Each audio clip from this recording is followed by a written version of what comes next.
doesn't hurt me? Do you wanna feel how it feels? Do you wanna know that it doesn't hurt me? Do you wanna hear about the deal that I'm making?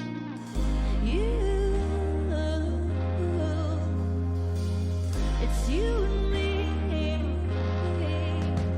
And if I only could, I'd make a deal with God, and I'd get him to swap our places. Be running up that road, be running up that hill, be running up that building. Say if I only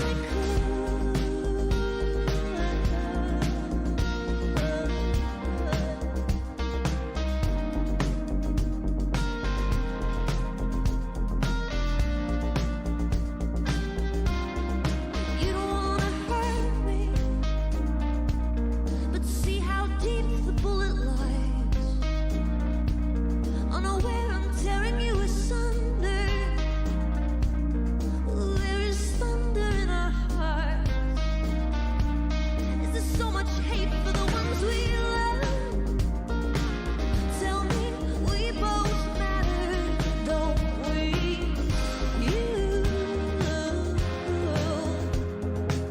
It's you and me. It's you and me. Won't be unhappy, and if I only could, I'd make a deal with God, and I'd get him to swap our places. Be running up that road, be running up that hill, be running up that building.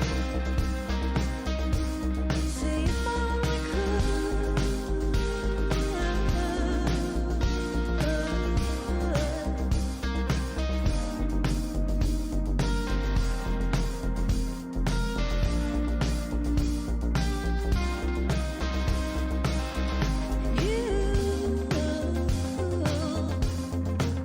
It's you and me.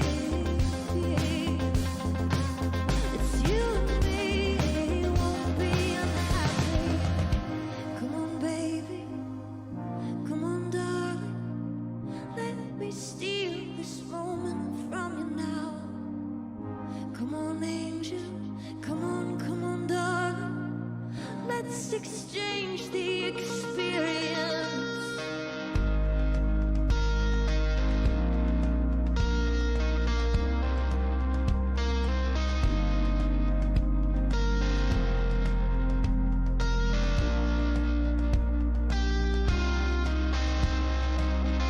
If I only could make a deal with God, and I'd get him to swap our places.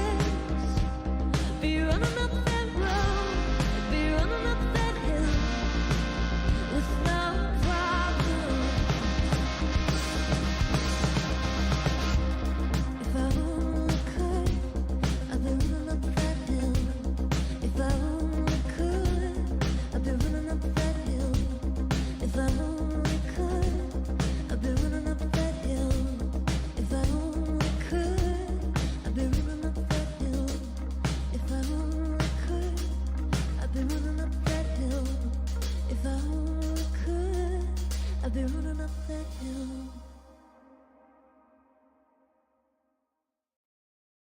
Hell yes.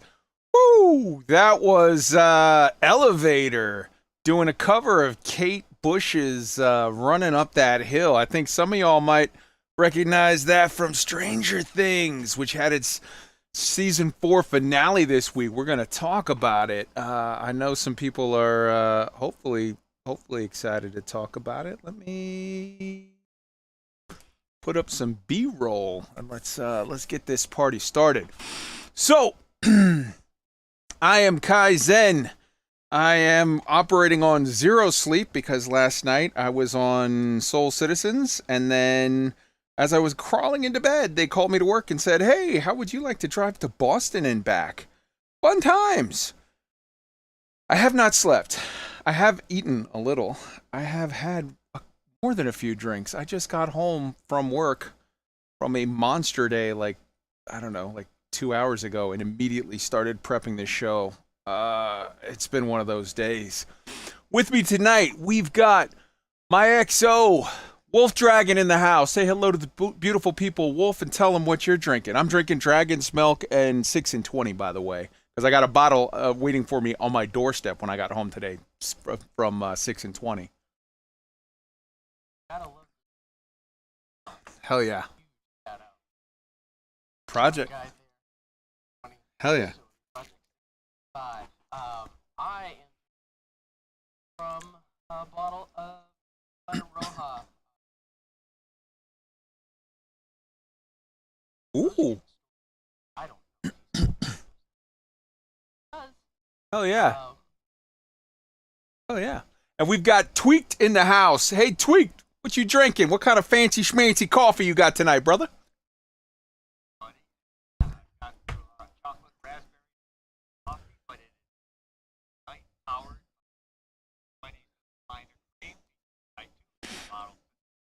Woo! God damn, I gotta love that guy. God damn. I love that we have. Real quick from the chat. Yes, sir. Our voice is not coming across on. What? Say something again.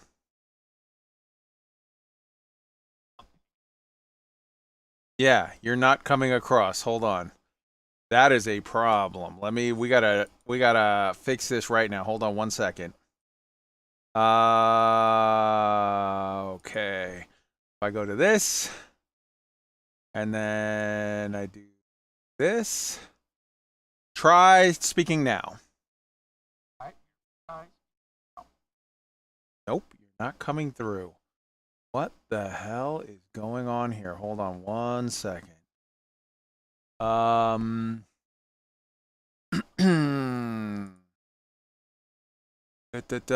Houston comms are fucked. Yes, this would seem to be correct. There it is. Why is that list? Why is that muted? Green room is muted? What the hell? Try talking now.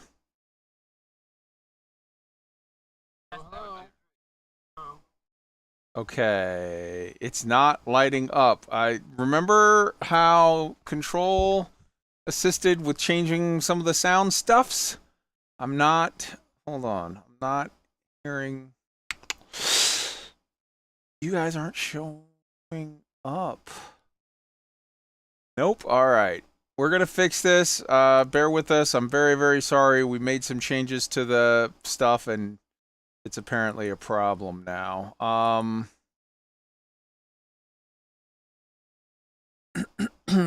Hold on. All right. Try saying something now.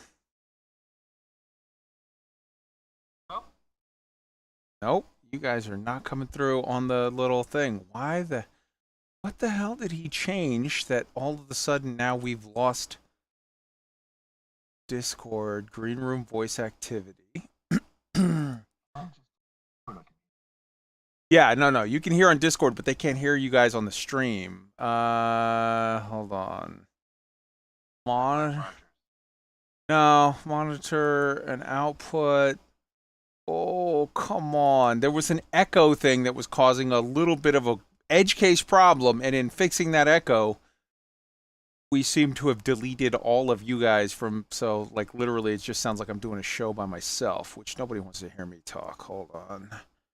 I'm sorry, guys. Bear with me for just a minute.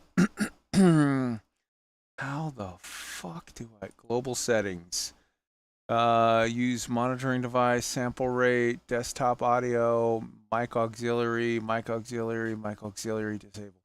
Audio monitoring device, music. If we change this to chat.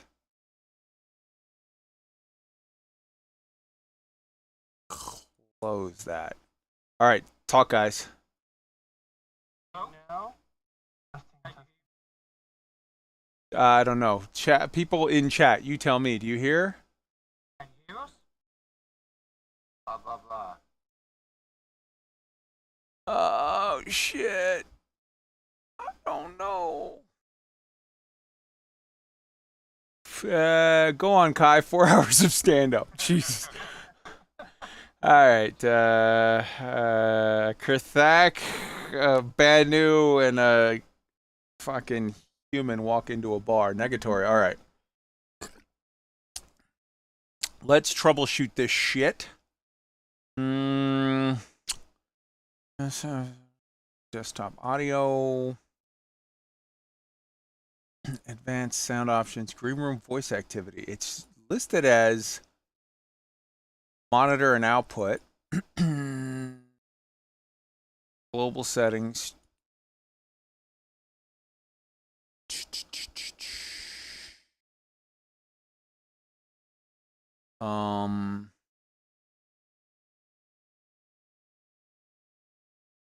Desktop audio device. There's a 10 to 20 second delay, Kai. Disabled. Yeah, That's but normal. they would have heard you guys at some point. Yeah, but it shouldn't. Should it be No, echoing? that's normal. There's supposed to Okay. be a delay between us talking and it going out on stream. Okay, I see. Wait, hang on. He's saying it's fixed. I've been doing it. I've been fucking with shit. Did one of the buttons that I'm a monkey hitting buttons here, so I don't know. I'm a drunk Can you hear marine me? on no sleep. Hello? All right, you guys, Wolf, say a number. 7. All right. Why would you pick the most? Never mind. Hey guys, type in when you heard what the number was. Okay, it's perfect. You monkeyed with the right button. Yay! Okay. Now I'm scared to change it off of the Star Citizen of okay, guys, please, beautiful. Immediately in chat, because I might, if I go to press a thing like to switch. I think I fixed the audio, but it might be only that I fixed it when we're playing the Star Citizen B-roll.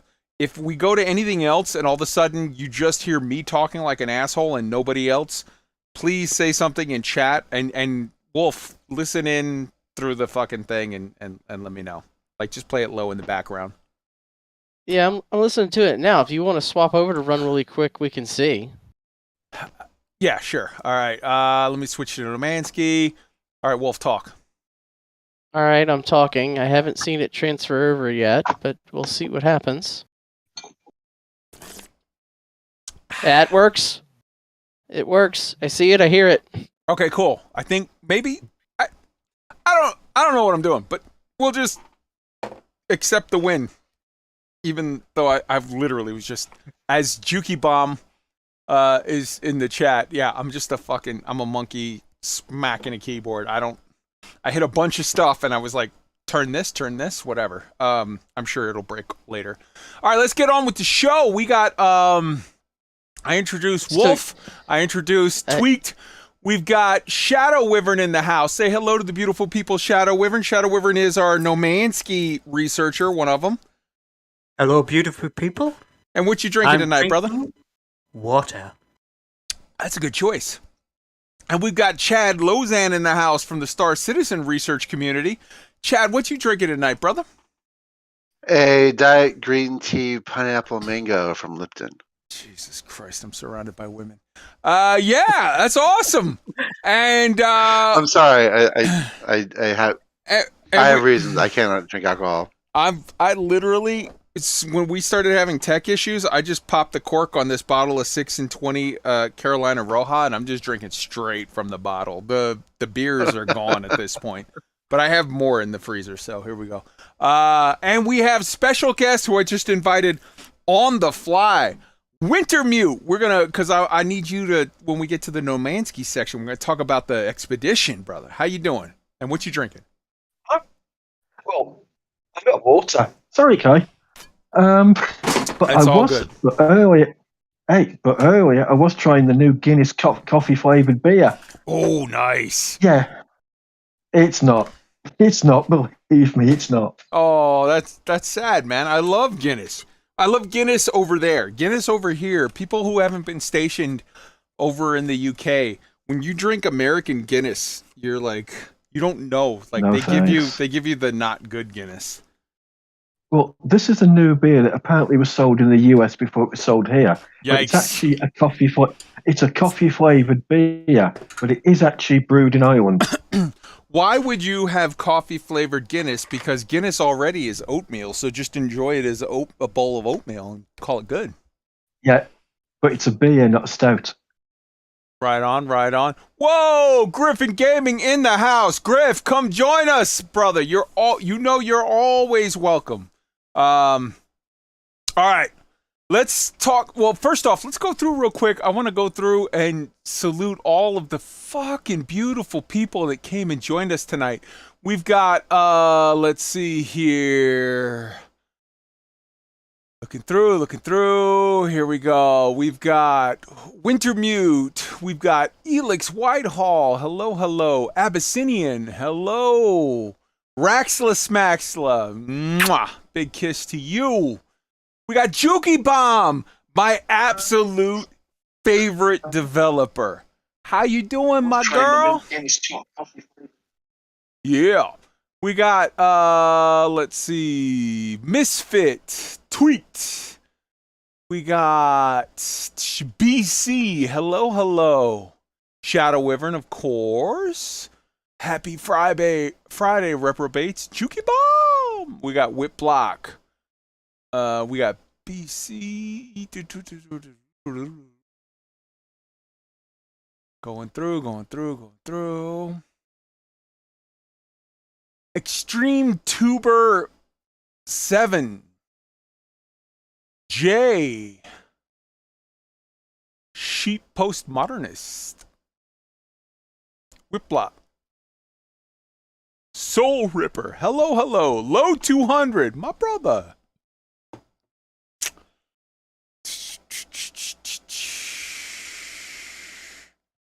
Going through all the people chatting. Most of this was like helping us with sound help. Wow,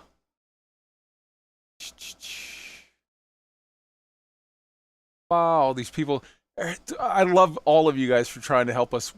Not trying, for actually helping us with the sound tech issues. Going through, scrolling.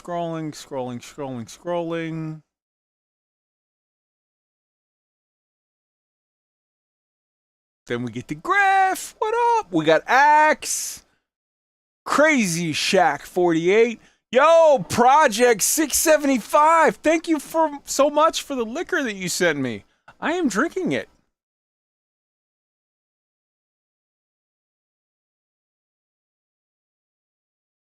All right. That ludicrously strong stuff that Sanderling loves. You know what? Actually, yeah. Get a little knock and do, the little Black Hill. Woo! You drink that Scotch straight and you start seeing triple. All right. I think I said hello to everybody. I love you all. If I missed you in the chat, just know that that's because I love you most and I don't want everybody else to get jealous. So what are we going to cover tonight? We're going to talk about some real life science. NASA loses and then regains contact with Capstone. What makes Starship so good? This is going to be hilarious because I did not prep this. I don't have assets ready. I'm just going to be talking out my ass. We've got Thing a Week TV shows. There was a bunch of season finales. We got Obi-Wan, Stranger Things, The Man Who Fell to Earth, Star Trek Strange New Worlds, and a tie-in to two shows that didn't do season finales, but fuck it, I want to talk about them. The Orville and New Horizons and For All Mankind. Thing a Week game. We showed you trailers and stuff for Subnautica, but I've actually been playing it a good bit this week, and I want to talk about it. I'm going to ask what everybody's been reading this week on the book discussion. We're going to talk about No Mansky, the expedition and stuffs, and Star Citizen, all of the weekly news. All of this and more, so stay tuned. I didn't have time to program the button for the plug, so blah, blah, blah, subscribe, like, blah, push buttons to, what is it called? Patreon? I don't know, donate, whatever. Fuck it, let's go. Subscribe if you want. Who fucking cares? Who fucking cares? Let's start with real life science. NASA loses communication with Capstone shortly there after it is delivered by Rocket Lab into space. So Rocket Lab is a launch company from New Zealand that is launching light rockets, like small payloads for dedicated missions.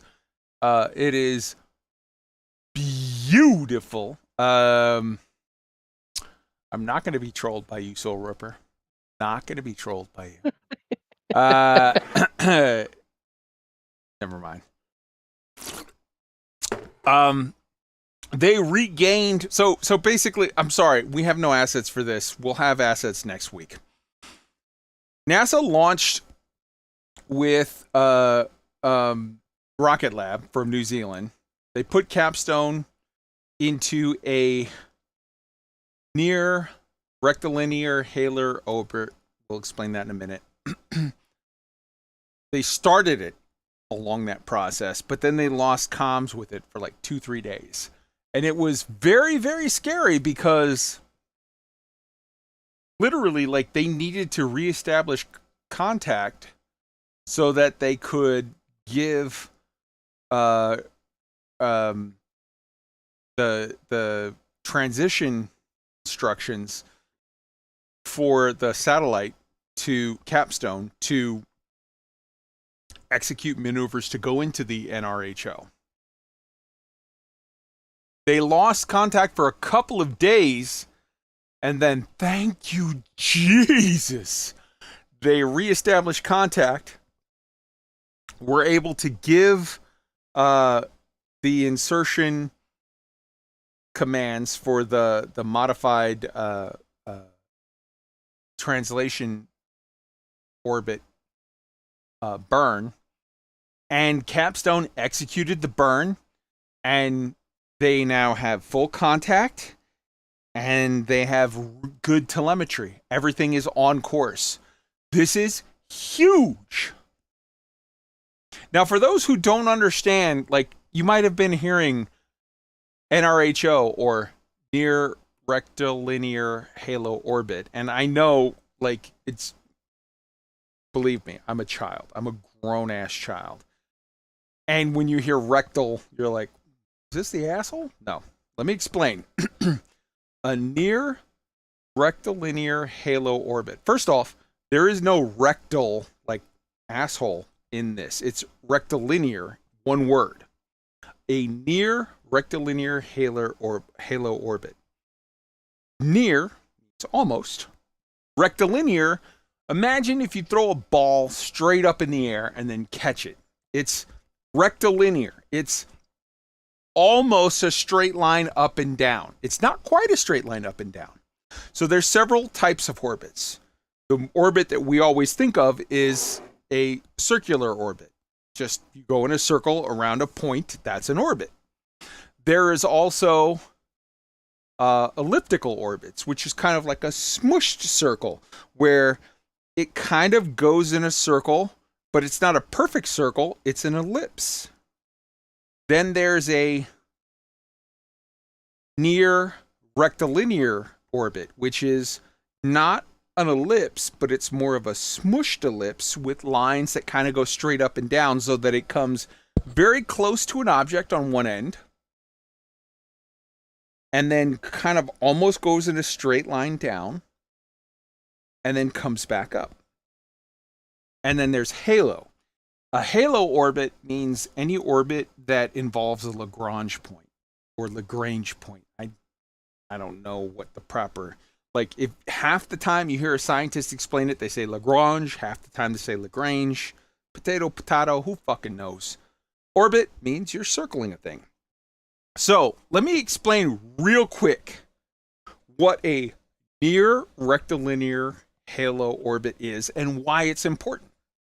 So put your fist out right in front of you right now as you're listening to this. And take your left hand, make a fist. Take your right hand and circle that, like, put your finger out, your index finger, and circle it from left to right in little circles. That is the kind of orbit we've done to the moon before. All of the Apollo missions were orbits that went around the moon.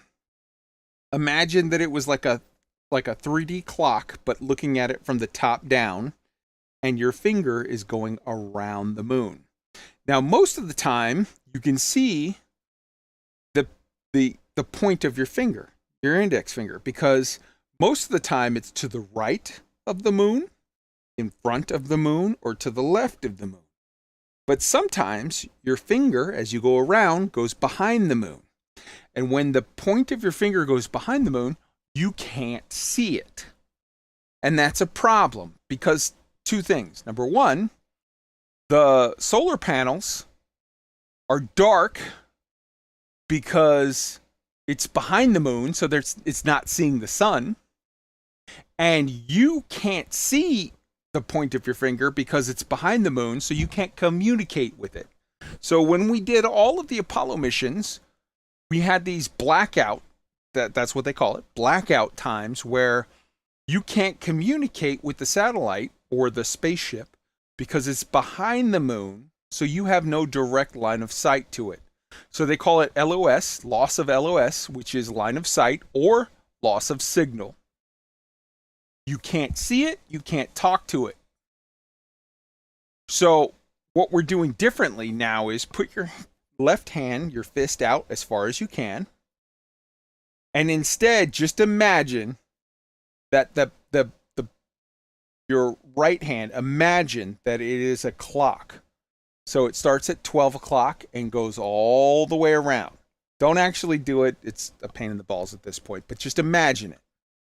At no time do you lose sight of your index finger, your imaginary, the big hand, the point of the big hand of the clock, that your fist is the center of that clock. At no time do you not see it.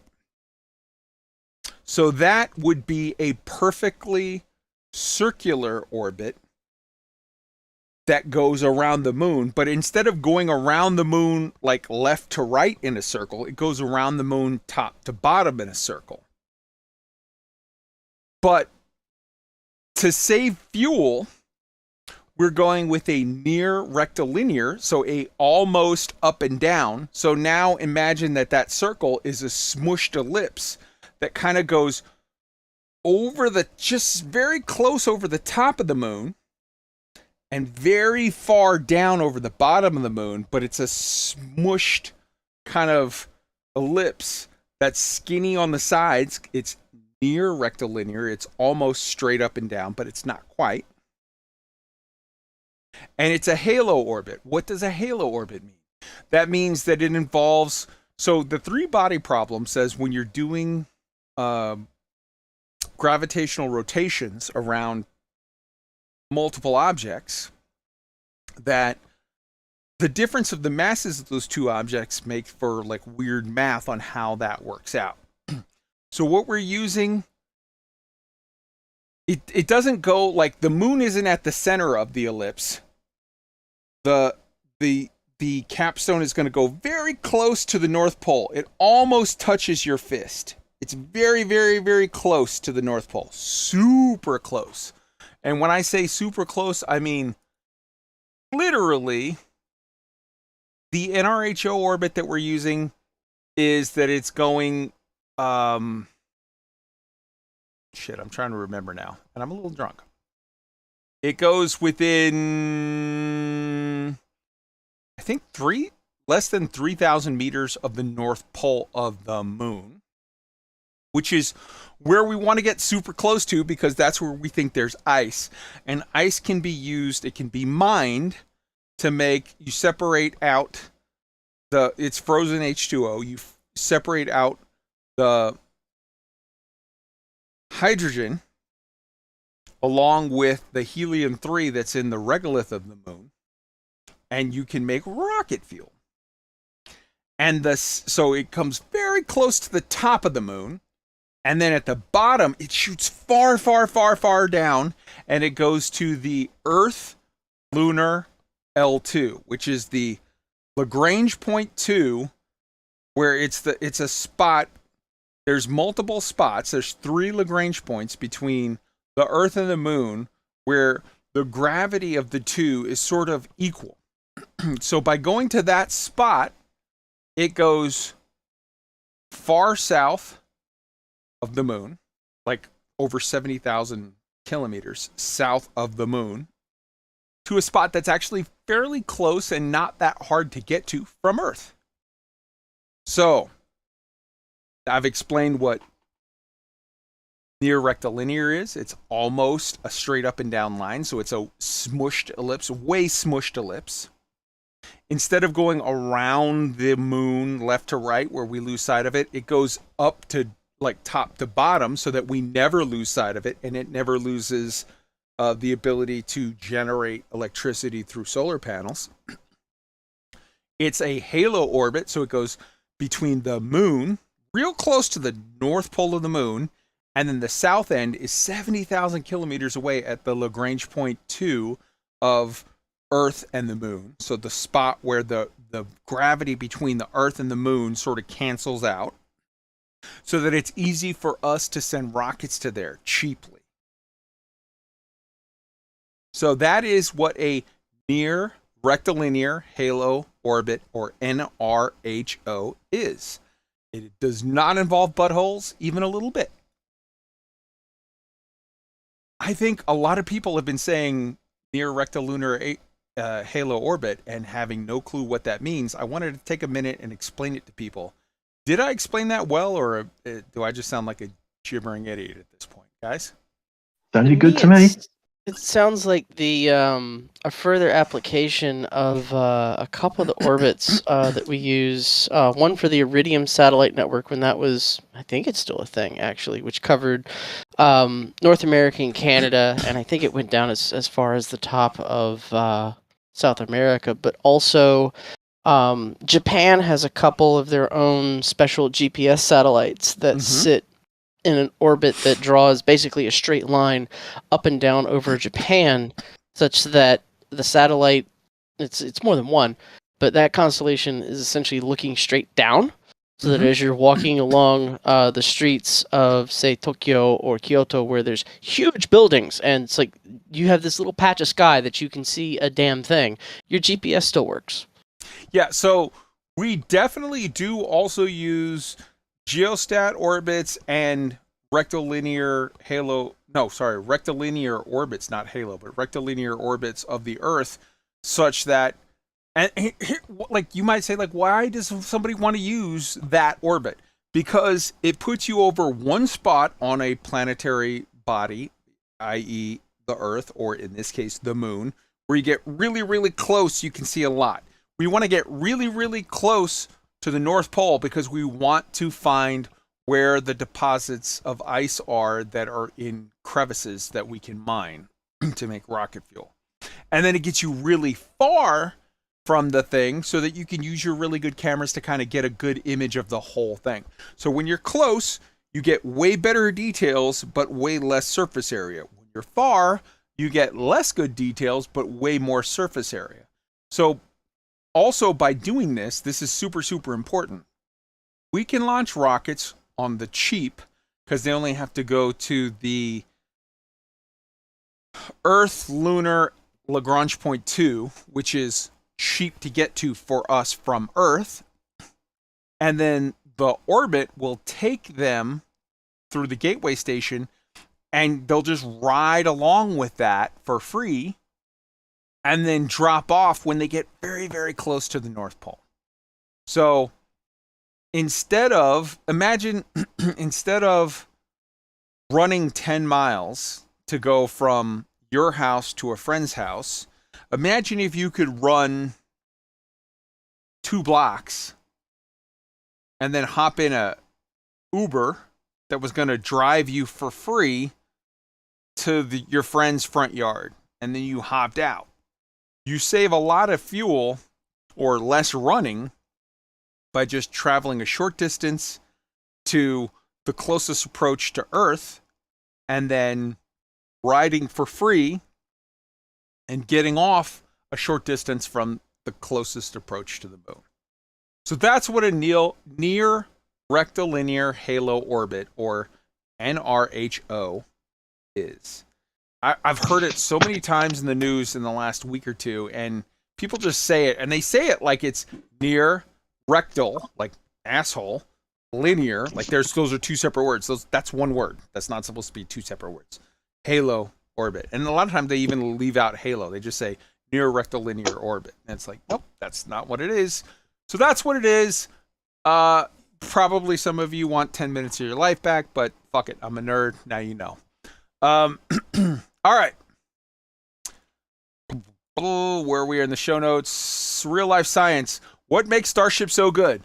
Next week when I have more time to prep, I'm going to give you a better. We're going to do the faces of the engineers of Mount Rushmore of rocket science. But for this week, let me just explain that Starship. So some people might think like, oh, Starship, it's a rocket like all the other rockets, but it's way, way bigger. No, it's not. First off, it's a methylox rocket, which the U.S. nobody in the world has ever launched a methylox rocket to orbit. It is a full flow stage combustion engine. Now let me explain real briefly what that is. The Soviets made a whole series of rockets that were closed cycle, oxidizer rich combustion engines. So basically what that means is it's not like a regular rocket, but it preheats the oxidizer.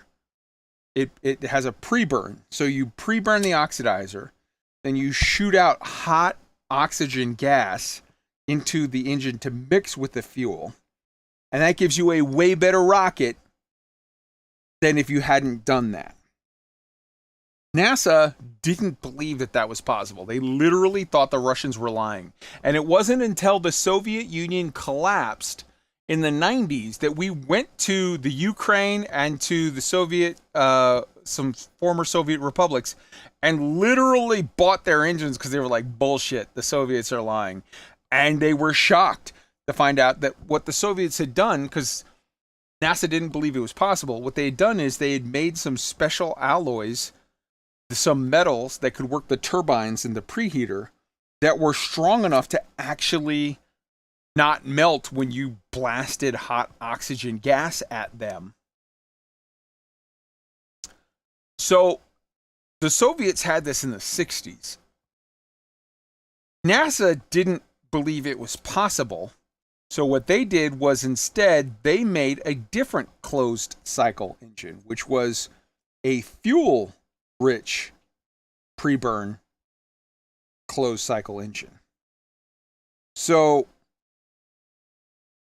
what they had done was made one where it pre-cooks the fuel. Now, because the Soviets had an oxidizer rich, they were able to do it with JPX. They were able to do it with straight a Kerolux, a kerosene rich engine with their pre-burn on oxygen. The Americans, because we didn't have the ability, like we didn't believe it was possible, we made a fuel rich engine. So we couldn't use Kerolux. We couldn't use that. We had to instead use way more expensive. We had a hydrogen oxidizer with way more expensive derivative fuels that, the Russians just, honestly, they were way better at this. What Elon has done, so SpaceX made their own alloy. They call it SX500 that gets to 800 bars in the nozzle. Like it's crazy the amount of pressure they can get. So what they do is they have an oxidizer rich, the way the Soviets had, with their special alloy, which is actually better than what the Soviets had. So the Russians had RD-270 rocket engine back in the 60s, but it wasn't as good as what SpaceX is doing now, obviously. They're taking all of the best Soviet stuff, but with better alloys, and all of the best closed cycle for the fuel stuff that the Americans did, but they have figured out a more streamlined way to do it. And what you end up with is an engine that no one has ever launched a full flow stage combustion engine into orbit.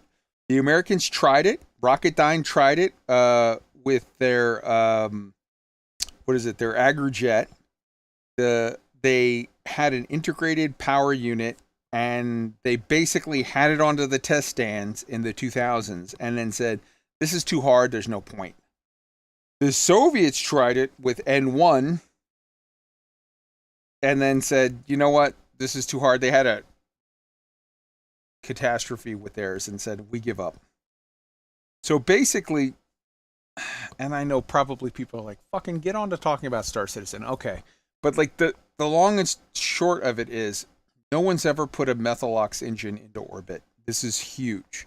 Because Methalox engines, you can farm the fuel that you need from the atmosphere of Mars. You can literally very, very easily use the 95% carbon dioxide atmosphere of Mars to make Methalox fuel for your return trip. And no one has ever done a full flow stage combustion engine other than in testing. Both the Soviets and the Americans failed at it. This is going to be, it's going to burn more efficiently, cleaner, and with fuel that we can mine on Mars super easily. This is, I know this sounds like some nerd shit that you're like, why would I care? Basically, the long and short of it is, this is the magic bullet that makes rocket engines super cheap, super clean, and free fuel on Mars. Again, I don't know if I went off into the weeds. Anybody have any comments? Anybody want to add in on this? No, this- I mean, To me, this is all the new kind of stuff we need to advance forward. I mean, all the technology through the years, when it was breaking, people were like, oh, that's crazy, that's not going to work. And there was always naysayers. So you don't know until you try it. And this could be a good step towards having a renewable resource to keep us fueled out there. So I know Wolf probably is like, yeah, dude, you're telling me, I used to work at NASA. You're telling me shit I already know. But for you people that didn't work at NASA, did my explanation make sense, or did it sound like a bunch of gibberish? Made sense to me. All right. Definitely I made think- I think sense. it made total sense. I think the important thing to note here is that you look at SpaceX's notable accomplishments, reusable rocket boosters with the whole pogo landing or the hover slam or the suicide burn, whatever you want to call it. We know they didn't come up with that. That was a design that was demonstrated that it could work by, I believe it was Boeing, but they just didn't see any viability in it whatsoever. And Well, here's why. they took it and they made it viable. There's no need. Again, There's no need to reuse your shit when you just build Boeing. Their Yep, answer to they just everything build is just NASA. build NASA for new shit and throw it away. Yeah. Yep. So again, this is another one of those things of, we know chemical compositions with a lot of our science that is being done by the various rovers on the red planet, and making this work is important. Maybe it's not so important for actually launching from Earth, but if we're going to set up something on Mars, Need it. we're not going to take fuel to Mars. That's dumb. You don't take fuel with you to burn elsewhere. You manufacture fuel and you re-up and you go. This makes total sense for that. And if we can make that happen and there's any benefits we can get terrestrially from it to help out our own near-Earth stuff, fuck yeah. Yeah. I'm super, super excited. The other thing, and I know, okay, again, this is going to get off into the nerd weeds here, but there's a thing in rocket science called enthalpy. And enthalpy just talks about the ratio between the volume of your fuel that you have, the pressure that you have, and the temperature that you cook it at. And just trust me on this, because if I were to explain this, it would literally take like 3 hours. But and I'm not smart enough to do it right. But just know this: with the SX500 alloy that they're using for the pre-cooks, and they're using special alloys in the nozzles, and the fact that you're doing a full flow stage combustion, so you're literally pre-cooking both the oxidizer and the fuel, you end up with a better volume to pressure to temperature ratio. You can get, so basically rocket science is just throw shit out the back, and Newton's law says if you throw shit out the back hard enough, you'll go forward harder. So that's enthalpy, like in fucking monkey terms. With doing a full flow stage combustion, so pre-cooking both the oxidizer and the fuel, and the alloys that they're using in both the nozzle and the pre-cooks, you can get way more ISP, way more fuel efficiency. Let's say miles per gallon. Imagine that your rocket is a car. Your ISP is your miles per gallon. It's how efficient your engine is. This engine is like, I'm not even shitting you. It's like 5 times more efficient than anything that the Soviets or the Americans have ever made. I want to get into next week, maybe, I don't know, if you guys don't get too bored, please say in the comments if you're super bored and I'll fucking not dive into this. But if you're not, there's some cool shit that there's a bunch of small rocket companies are doing right now. One of which is a British company where they're literally, and when I say small, I mean small rockets, super small rockets.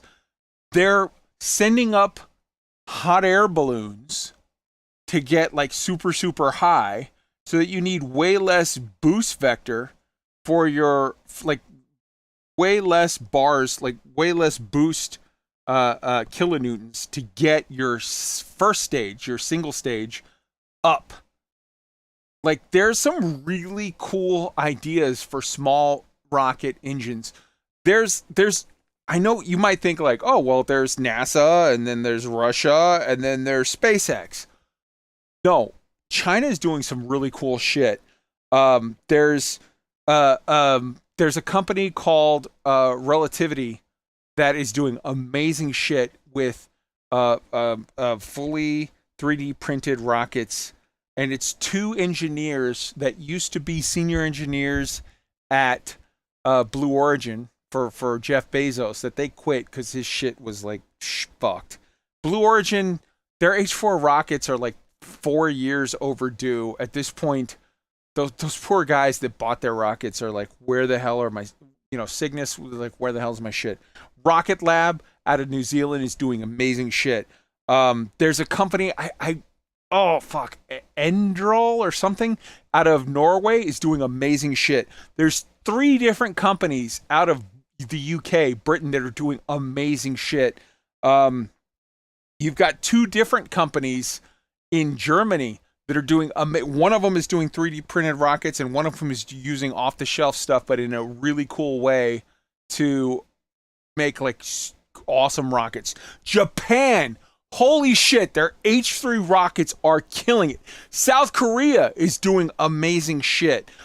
Spain, there's a company that's doing amazing shit. I think next week I'm going to take like 10 minutes, if you guys will bear with me and let me just geek out.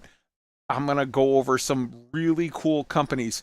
For large rockets, for big rockets, there's basically NASA with SLS, which is a fucking joke. There's SpaceX, which is, oh my God, I'm so psyched. There's Blue Origin, which is a fucking joke. Their shit is all years out of date and past due. There's CNAS, China is doing amazing stuff. There's Japan is doing amazing stuff. And Roscosmos, which is more and more becoming irrelevant.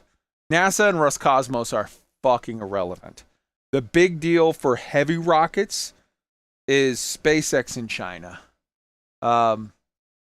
But I want to tell you about some of for small rockets, there's amazing companies everywhere. I think Relativity legit could rival SpaceX in what they can do for smaller rockets.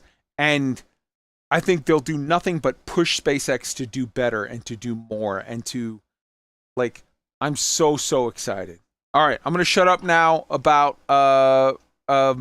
you know, but that's what makes Starship so good. It's not just, it's big rocket. It's Methalox rocket. No one's ever done that. And it's important because you can get that for free. You can get the fuel on Mars for free. Easy.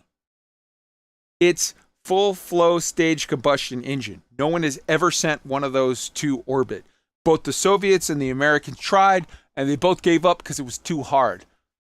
But let me tell you something. Raptor 2 engines, they're going to do it. It's watch soon. TM. All right. Let's get off real life science and move on to Thing of the Week. We got a bunch of TV shows to talk about. I told you we weren't going to cover TV shows every week, but we were going to wait until we got to the season finales, and then we were going to talk about them. Let's start off with, you know, the opening song this week, you know, Running Up That Hill. That's from Stranger Things, season 4, the season finale. There was the 2 episodes that dropped just this week. I thought they were phenomenal. Really, really good. In fairness, I'll say this. Stranger Things season 1, I think, was amazing. Stranger Things season 2 was kind of 2 halves. The first half of the season was, it was okay. It was good. The second half of the season was amazing. Stranger Things season 3, the whole season was amazing. And now we get to Stranger Things season 4. I thought it was really good, but it was kind of a step down from the previous seasons. I thought it was really, really good. I'm not saying it was bad. I'm not talking shit on it. I'm glad that I watched it. I enjoyed it. I loved it. But it wasn't as strong as the previous seasons, in my opinion. And I'm hearing things, who knows how all this shit's going to go. It's so far away. But I'm hearing things that kind of indicate that, like, this next year, they set up for the next season. The next season will be the final season of Stranger Things. That's what I am hearing, rumor, whatever. I'm kind of okay with that. I love it. Don't get me wrong. I'm not talking shit on it. I love Stranger Things. But I feel like it's a good time to sort of, yep, one more season. Let's wrap it up. And let's end on a high note. Let's not milk it to the point where it becomes embarrassing. Go around the table. Guys, what did you think of Stranger Things season 4 if you watched it? And I loved it. Yeah? Okay. Yeah, I actually will disagree with you. I liked it better than season 3. Wow. But I will preface that by saying that I am probably a bigger horror fan than I am almost anything else, really. So the fact that season 4, without any spoilers, to me had undertones of like the Nightmare on Elm Street series. I very much enjoyed that whole feel to the whole thing. I enjoyed this story this season more than I have the last couple. Okay. Don't get me wrong. I thought it was great. Just, I kind of feel like, I'm kind of feeling like, okay, it's like, wrap it up on a high note is all. Did anybody else finish season 4 of Stranger Things? Want to hop in with thoughts? I am rapidly getting to that point, just basically as I have any free time. I think I'm kind of with Tweaked. I really like the suspense and horror aspect to this show a lot, and I'm pretty sure that's what turned my wife off to it completely, because she does not do scary movies. She has bad dreams, wakes up in the middle of the night, and then expects me to understand why she's all upset when I'm like not even got one eye half open. So, I get it. That being said, I think it's think it's very well written. I haven't really gotten to the point where I thought it was like with a lull or even a big switch up. I think it's had really good storytelling, really good flow. So, well, maybe that's just me. Yeah, that's the other thing I would add too. I agree, Wolf. The pacing of the season was amazing. I loved the fact that the episodes were an hour and 15, an hour and a half. I think the last one was over 2 hours long. It allowed them to tell a detailed, intricate, and well-paced story that we really don't get very often anymore. Okay. 100%. 100% agree. Anybody else want to hop in? I thought Series 3 was a step down from Series 1 and 2, but I'm really looking forward to seeing what Series 4 is like, because everything I've heard about it is brilliant, so I'll be watching that probably very soon. Right on. Okay. Well, that was Stranger Things Season 4. I thought it was great. But, like I said, if next season is like a big climax to wrap it up, I think that would be awesome to end on the high note. We'll see, where it goes. All right.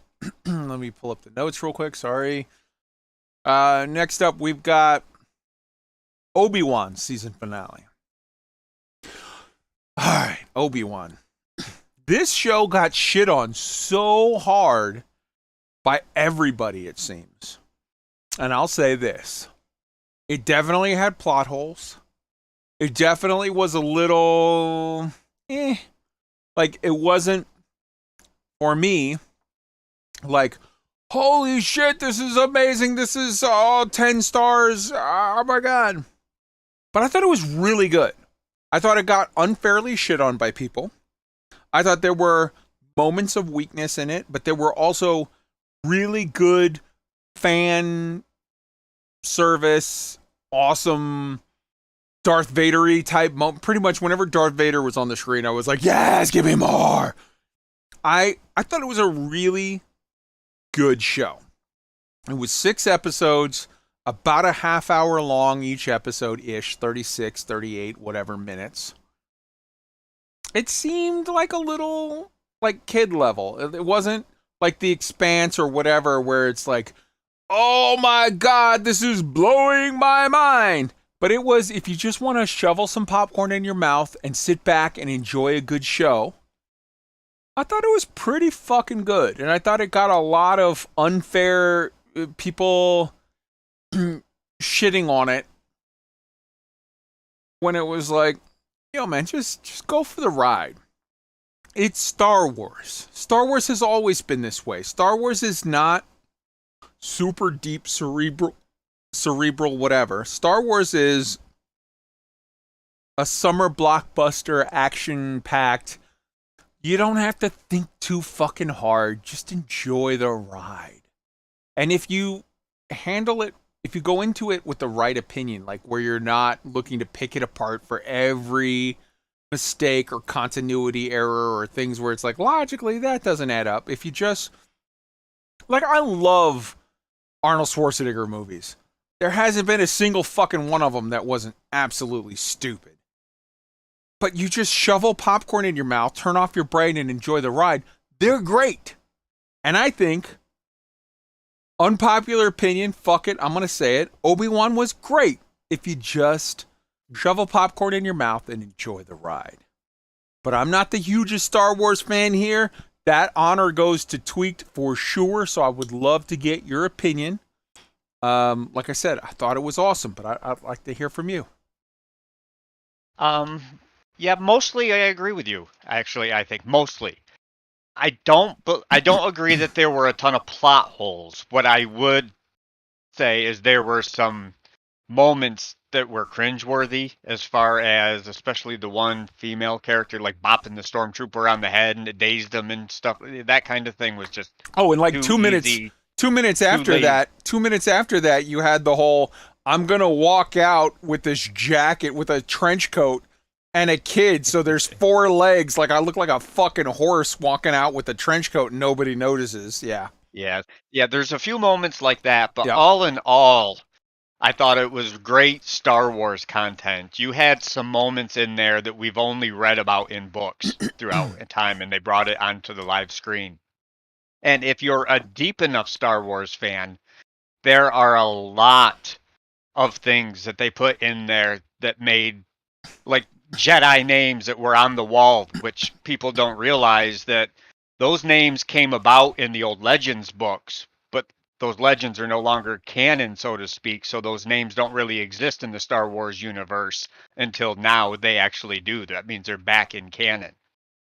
So, all in all, I very much enjoyed it. I kind of feel like Obi-Wan's biggest fault as a show was that it didn't take the route of Stranger Things. It made the episodes so short that they rushed the story. They didn't take the time to tell a deep, intricate story that they could have. I get it. I kind of wanted to see more of Obi-Wan sort of protecting Luke from the shadows and you not seeing it.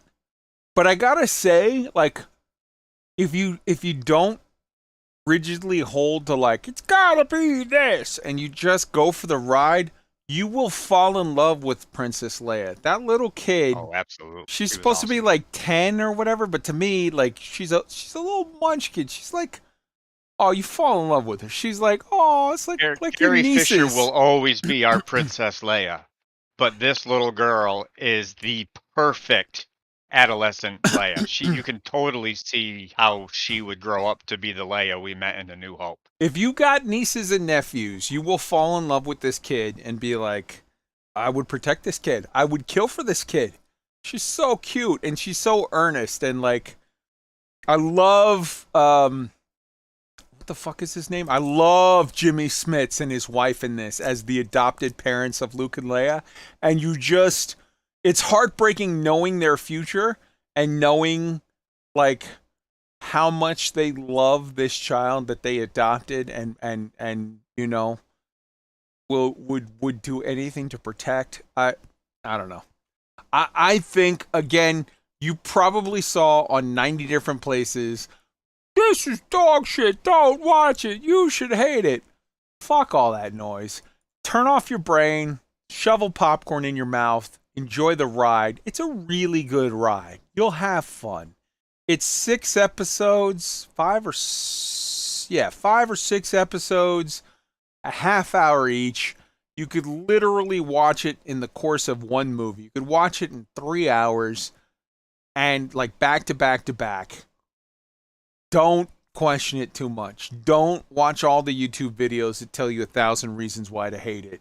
Just shovel some popcorn, enjoy a good ride. The little girl is absolutely adorable. Jimmy Smits and his wife as the adopted parents are phenomenal. Obi-Wan, Ewan McGregor, love that guy. The fucking what the hell is the Indian dude from Silicon Valley? Love that guy. The chick that, you know, is chasing them and whatever, you know, has a redemption arc. I loved everybody in it. I thought it was good. That takes us to Star Trek. Well, you know what? Actually, hold on. Let's go to The Man Who Fell to Earth season finale. Now, sorry, Tweaked. I know this is going to make you mad, but whereas Obi-Wan was like, hey, man, it's not high art, but it's a fucking good roller coaster ride and enjoy it.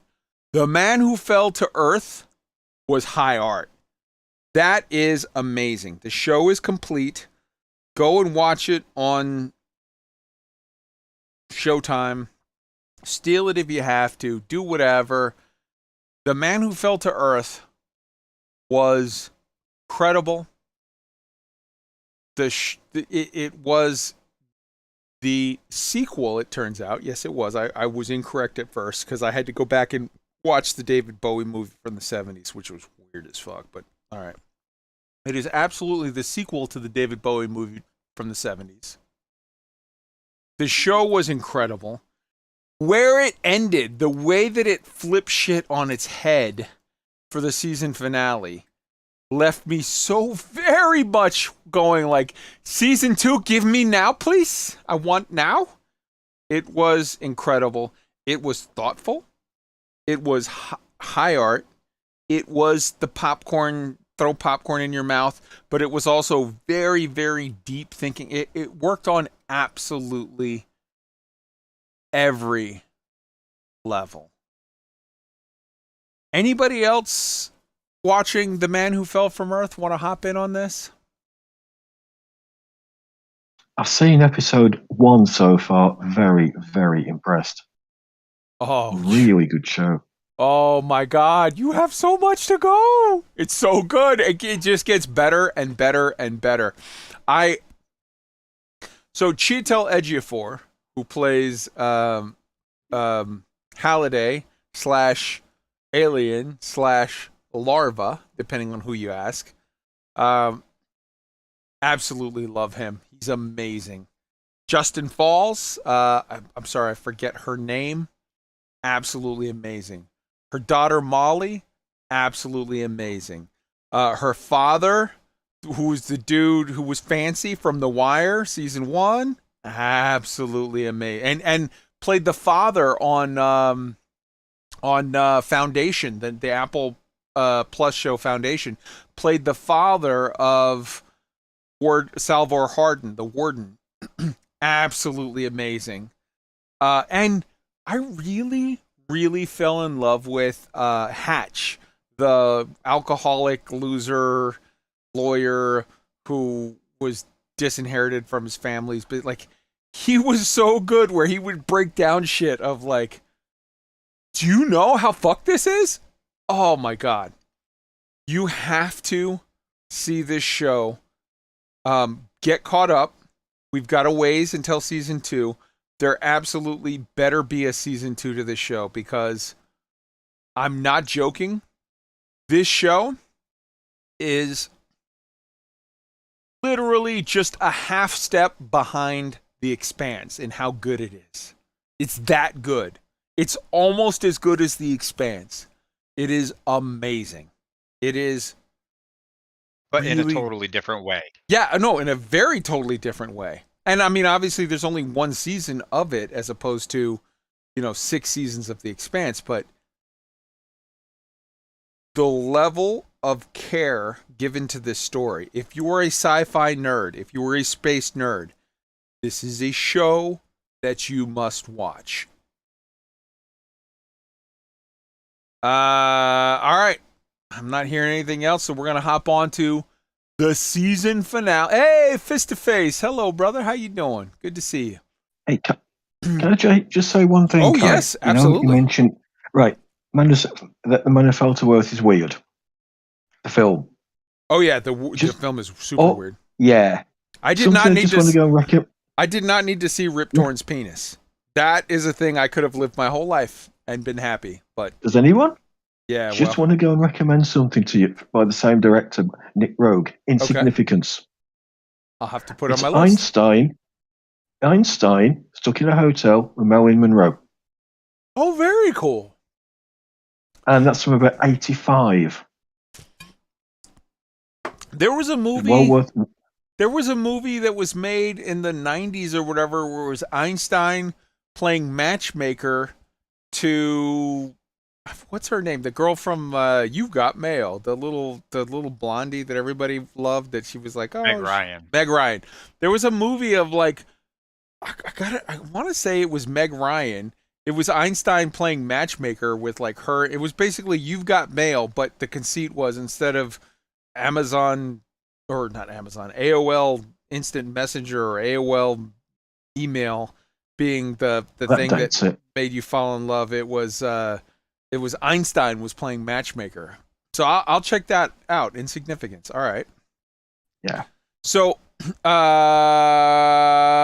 was I at? I was at Star Trek Strange New Worlds. I was starting that.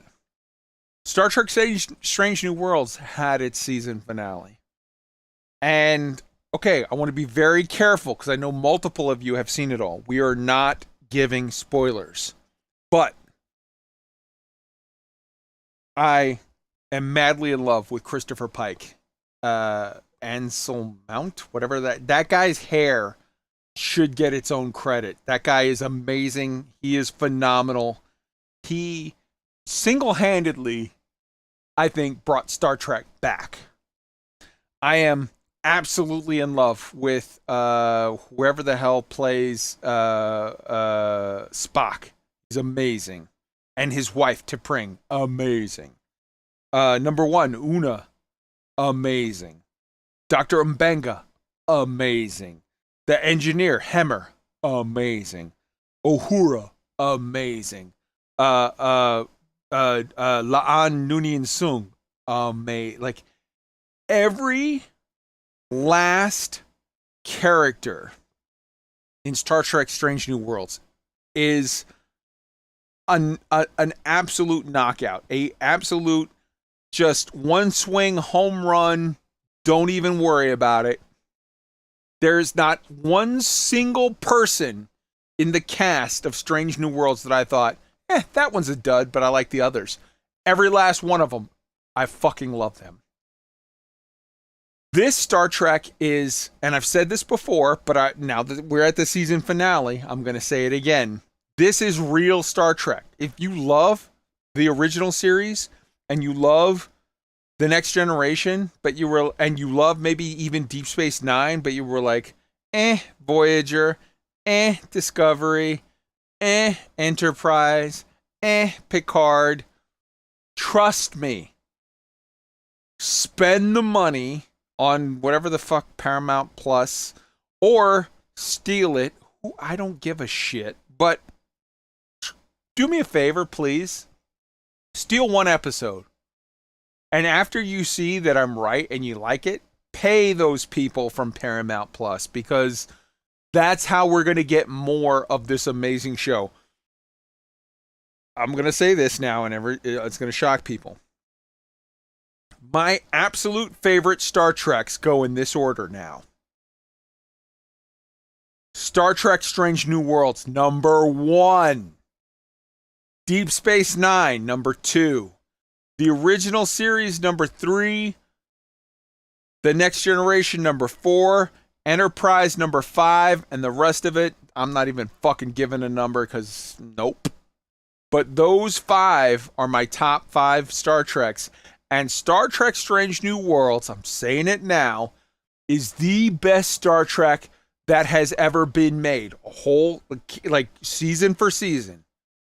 Obviously, there's more seasons of, The Next Generation and this, that, and the other. And I love Deep Space Nine. I love it so very, very much. But Star Trek Strange New Worlds, if you were to measure one season against any other season, is the best single fucking season of Star Trek that's ever been made. I know several of you, including Chad, have seen Strange New Worlds, so hop in. Yep. What do you guys think? Chad? I have. The last episode, to say anything about the last episode is to give away the last episode. It is so complex. Mm-hmm. It is based on an original episode from TOS. Mm-hmm. But anything beyond that, it's like spoiler territory. But it's over an hour long. It really was. It was probably the best episode during this entire season. Lots of new stuff. Just a lot that they put into this 1 hour of TV. The production quality has been absolutely off the chart. Anson Mount's hair deserves his own credit, as you've said. And it looks like season 2 is going to be even better. And it grounds it more in the Star Trek universe as a whole. So we'll see where it goes. And, that's hopefully they can keep it up and make some more amazing TV. Fantastic. Wolf, I know you were watching it. You're like 10 minutes away from the season finale, like the end of it. You're halfway through the episode when we started doing the show. Just not getting into spoilers, but just talking about the season as a whole. What did you think of Star Trek Strange New Worlds Season 1? Wolf? All right. Wolf? There you go. Is Speak. it working now? Yes. All right, everybody drink. Strange New Worlds is on my list. I have not gotten through it, unfortunately. Wait, weren't you just saying that you were half? Oh no, No. never mind. You were watching. No, Okay, the next we'll get to one. that. We'll get to that. All right. Oh, and I finished it, and the end of that one is hilarious. Yes. Okay. So, SHADOWWYVERN tweaked Wintermute. Anybody watching Strange New Worlds? I have just finished the last episode. I think it is very good, and I like to echo what you said about the cast. The cast is absolutely amazing. They all know exactly how to play the characters, and they'll play them absolutely to perfection. Most of the stories I thought were very good. I did think they slipped up a couple of times with the technobabble, but they Okay. got away with it. For me personally, I had a massive problem with episode 9, and I didn't like that one.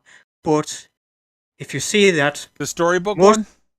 no, the Oh, I wait, don't wait, the Gorn one. Gorn one. Okay, Yes. okay. Now, for most people, you probably won't care, but if you are a fan of a certain franchise, you will be constantly pulled out of that episode, and you will be constantly thinking of that franchise and not what's going on in the episode. Can I push back on you on that, SHADOWWYVERN? Go ahead. Yep. And you know I love you, brother, but I gotta say this. I love you too, Kai. Go on then.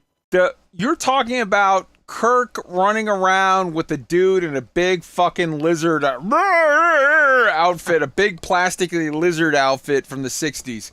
I thought the Gorn in Strange New Worlds was way better than the big fucking weird Gorn in the 60s episode where Kirk builds a fucking, gun out of a bamboo shoot, a diamond, and some gunpowder. I thought, like, the Gorn in Strange New Worlds legitimately fucking terrified me. The Gorn in Strange New Worlds were basically just a reskin of Alien. And, like, that was terrifying. You really think you prefer the Gorn from the 60s episode? No, if you're going to do something that is clearly reminiscent of another franchise's monster, you need to shoot it really carefully as a director, and you need to make sure that there's no direct comparisons between scenes in the movie that your creature is familiar with. So And Alien. For me, for me, when I was watching episode 9, I was thinking this is an almost identical shot to this shot in this movie from the franchise. Okay. And for me, most people, you won't notice it because you probably haven't seen every single Alien movie like 20 times. But I have. So when I was watching it, I was constantly like blown out of the episode. I was thinking, this is just a rip-off of that thing. So for me, episode 9, I just couldn't, I absolutely hated it. But 99% of people won't pick up on that. And for them, they'll probably think it's great. But for me, I think they let themselves down because they could have done it cleverly. If they just shot it cleverly, if the director thought, okay, we've got this thing, it's going to look like this film from the 70s and the 80s that a lot of people recognize. We need to make sure we shoot it so it doesn't look like that film. And if they handled it that way, then it would have been great. But they didn't. They went for the full-on homage, more or less. And so for me, I just thought, no, do your own shit. You've got a good monster. You need to do your own shit. Your Star Trek, you don't need to latch onto another franchise. I get it. So that's the only issue I really have with it. But every other episode I thought was good. Thought the plots were all interesting and different enough.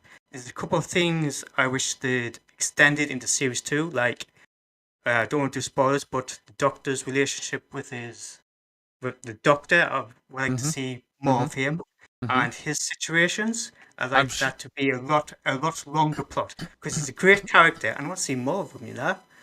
So I feel like Star Trek Strange New Worlds, you had a First Contact episode. Yep. You had a time travel episode. You had a Gorn sort of whatever episode. You had a submarine feeling episode. You had a... How do I say this? You had a... I want to be very careful in how I say that. You Yes. had a Romulan neutral zone episode. You had a sort Shore of leave. body swap episode. You had a shore leave episode. You had, I feel like they did, if you go back to the original series and you looked at like the archetype episodes that they did, they did all of them. But I want to go back to, for people who didn't like Discovery, who didn't like Picard, because you're like, hey, look, that's good sci-fi. It is good sci-fi, but it's not Star Trek. It's not giving you the like super hopeful, super like utopian, hey man, we're trying to, you know, we're doing our best, we're earnest, we're honest, we're good people. Strange New Worlds gave you all of that in every episode. Yes, I mean, 20 minutes into the first episode, you'll know it's Star Trek. We're back on Star Trek. Mm-hmm. I was literally smiling because I'm like, great, we're back on Yes. Star Trek. Yes. You know? So yeah, this is definitely Star Trek. If you have a problem with any of the modern incarnations of Star Trek, because it is not the show that you loved during the 60s, 80s, or 70s with the movies, then try Strange New Worlds. You will probably love it because it really does go back to what Star Trek should be, and they're telling great stories. Hell yeah, absolutely. Mostly good stories. Yeah, I'm not all the way caught up yet. I'm still Okay. only, I want to say, 4 or 5 episodes into the season. Hmm. I really struggled with that body swap / girl talk about our emotions whole episode. Spock-a-muck. Mm-hmm. It was, in my opinion, awful. And it fell into the trap that Star Trek so many times through the years has, where it's all feelings, emotions, whine, talk. And that's why I've always liked Star Wars over Star Trek. That turned me off a little bit. Hmm. The next episode was much better. Okay, So I'm that's hoping fine. that was just an aberration. But No, to be fair, I wouldn't say it's an aberration. I would say you just admitted you're not a huge Star Trek fan. You're more of a Star Wars fan. For people who are Star Trek you can fans, be a fan of both, though. You can be a Okay. fan of both. Like Star Trek 2, The Wrath of Khan, for my money, one of the all-time great science fiction movies, period. okay, so I'm going to finish my point now.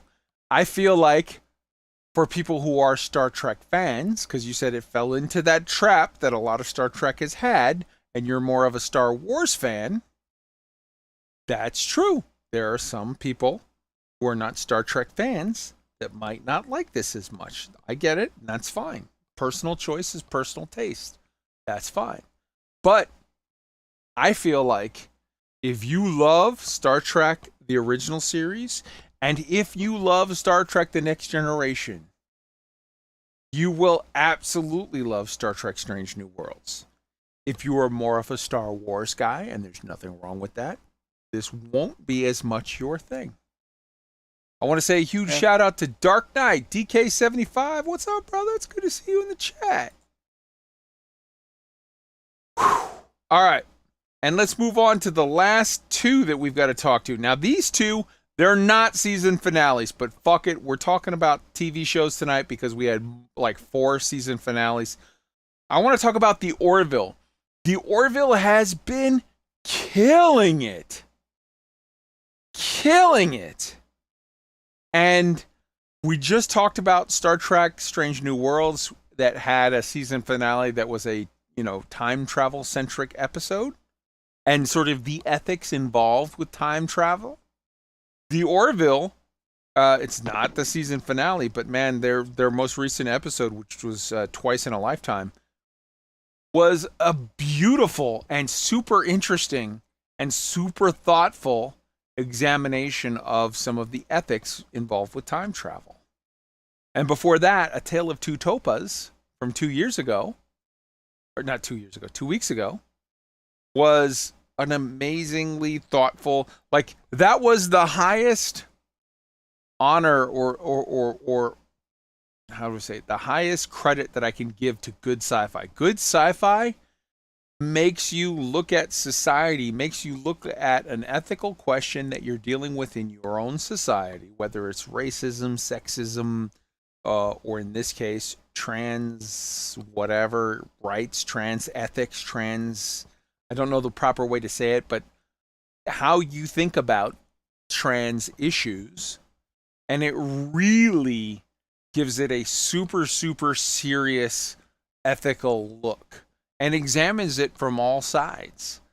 And I've said it repeatedly, but I'm going to say it again. The Orville, New Horizons, the season 3 of the Orville, they've ditched all of the funny, ha ha ha stuff that they had in season 1. Season 1 of the Orville was 70% hardcore Star Trek, as really good Star Trek, and 30% laugh track shit. Season 2 of the Orville was 90% hardcore Star Trek and 10% laugh track shit. Season 3, this season that we're now on episode 5-ish, whatever, of the Orville, there's 0 laugh track in there. It is all the best. Honestly, if it weren't for the fact that Star Trek Strange New Worlds is out and killing it, the Orville, I would say, is my favorite Star Trek. It's that fucking good. And the Tale of Two Topas, how they looked at trans rights and the ethics involved with regard to that, both positive and negative from every side. They look at it honestly and unflinchingly. And the most recently, Twice in a Lifetime, that deals with a lot of the ethics with regard to time travel. So beautifully parallels, I think, some of the ethics involved in the Star Trek Strange New Worlds season finale. The Orville has kicked up its hard science, somewhere between hard science, because they don't explain it. It's all dilithium crystals and, standard Star Trek mumbo jumbo. But it's ethically hard science. It's not technically hard science the way The Expanse is, where they literally explain stuff, or For All Mankind, where they get into talking about, how compounds work and how jet engines work and nerve engines and whatever. But it's ethically hard sci-fi, where it really makes you examine things from every direction and go like, ooh, all right, how do I feel about this and how do I feel about that? And both Star Trek Strange New Worlds and the Orville walk the exact same and perfect, in my opinion, tightrope between Isaac Asimov style sci-fi, where it's all about just the science of a concept, and really good, like The Expanse, where it's about character-driven, like really good storytelling. They're both killing it. So I know the Orville isn't at a season finale. We'll talk about it when it does get to it, but I had to give it an honorable mention shout out because literally they've tackled this season suicide, ethics of time travel, ethics of gender, whatever you want to call it, issues, super, super well. No laugh tracks, all really good scientific-based storytelling. And I just gotta say, go and get Hulu, buy it, whatever. Again, if you want to steal one episode, steal it. But after you see it, if it's that good that you know that it's worth it, give them the $5 a month. Support the artists that are making this amazing content. Who all has been watching the Orville? Go ahead. Oh, I love the Orville. I agree. This season has been spectacular so far. And again, I'm probably one episode behind, maybe. But I would say the Orville is a show that if you look at it all the way from season 1 to where we are now, it's constant. It's always been on an incline. It's been getting better and better and better as we go. This season it's like you said, it's gotten a little more serious. The last episode I watched was basically a monster episode. It's been good. It's been high quality, good. And you're right, they touch the subjects and everything that most shows are afraid to really dive into. The monster episode, you're 4 episodes back. You're at the one where they had that admiral guy that came on board. Yep. Yeah, Yep. You're like 4 episodes back. They did a Krill episode, and then The Tale of Two Topas, and then Twice in a Life. You've got really good episodes. And the other thing I'll say, Tweaked, you're absolutely right and very astute to point out. They've been upping their game. This new season that's at Hulu, they got a massive bump in their budget because the special effects and the sets and the whatever are several steps above what they had in previous 2 seasons. Don't you think? Yeah, I do. Anybody else want to hop in on? I see people are writing in the recording booth. Guys, come on, Wintermute, SHADOWWYVERN, hop in on this because you got really good observations in the chat here. Not been catching up on the Orville because, of course, it's behind another paywall. But very pleased to hear that it's got rid of the, shall we say, the toilet humour that really pulls it down, because it's always been a very, very good SF show, but it's been overshadowed by a childish toilet humour. It's not American Dad; it's an SF show. But I mean, if you notice, the toilet humor, and I completely agree, it was there in season 1. It was there in the first half of season 2, but in the back half of season 2, they ditched that and they went more and more like full on Star Trek. I challenge you. The second half of season 2, when they ramped it up, they did when they started looking into Isaac's race and the fact that it turned into a complete battle for the survival of organic beings. You're right. It really did ramp up. In season 3, I'm telling you that the new season that's behind the Hulu paywall, and we'll talk later, and I'll make sure that you get access to stuff. There's no toilet humor, man. It's not there. And not only is it not there, but they have upped their game. Like, literally, the episodes of season 3 are on par with the best of Star Trek and the best of Black Mirror. It's that thoughtful. Well, I've said this about Black Mirror to you before. It was an episode in season 1 that could have quite easily been in a Black Mirror. Absolutely. And that was my thoughts the second I saw it. Absolutely. I couldn't tell you which episode it was. It's a few years since I've seen it, but it really was one of those episodes that just made you stop and think. Probably, maybe something like the Challenge of Command, the episode where the captain and the first officer were kidnapped by aliens who put them in basically a zoo where they were like put on exhibit for aliens to watch and go, "Ooh, look at the little silly humans." And what's her name? The young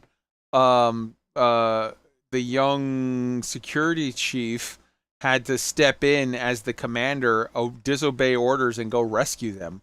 Like, yeah, there's some stuff in even in season 1 of the Orville when it was sort of a mix between good sci-fi and silly humor. There was stuff in there that was still phenomenal sci-fi. All right, does anybody want to hop in on the Orville before we move on to For All Mankind, the last thing to discuss, and then we're moving on to stuff? All right. For All Mankind, again, not a season finale, but the Orville and For All Mankind, just because we're talking about all the other shows, I wanted to hop in on these.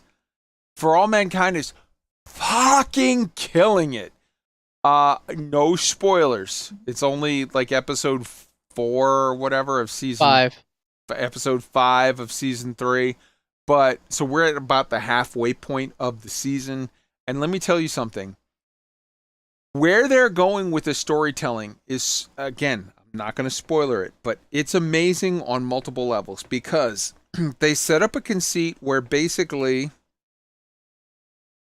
you have 2 parties that normally would never work together that you now know for the whole season are going to have to work together. And there's some hilarious, as the very end of the episode shows it, there are some hilarious sort of side effects to that.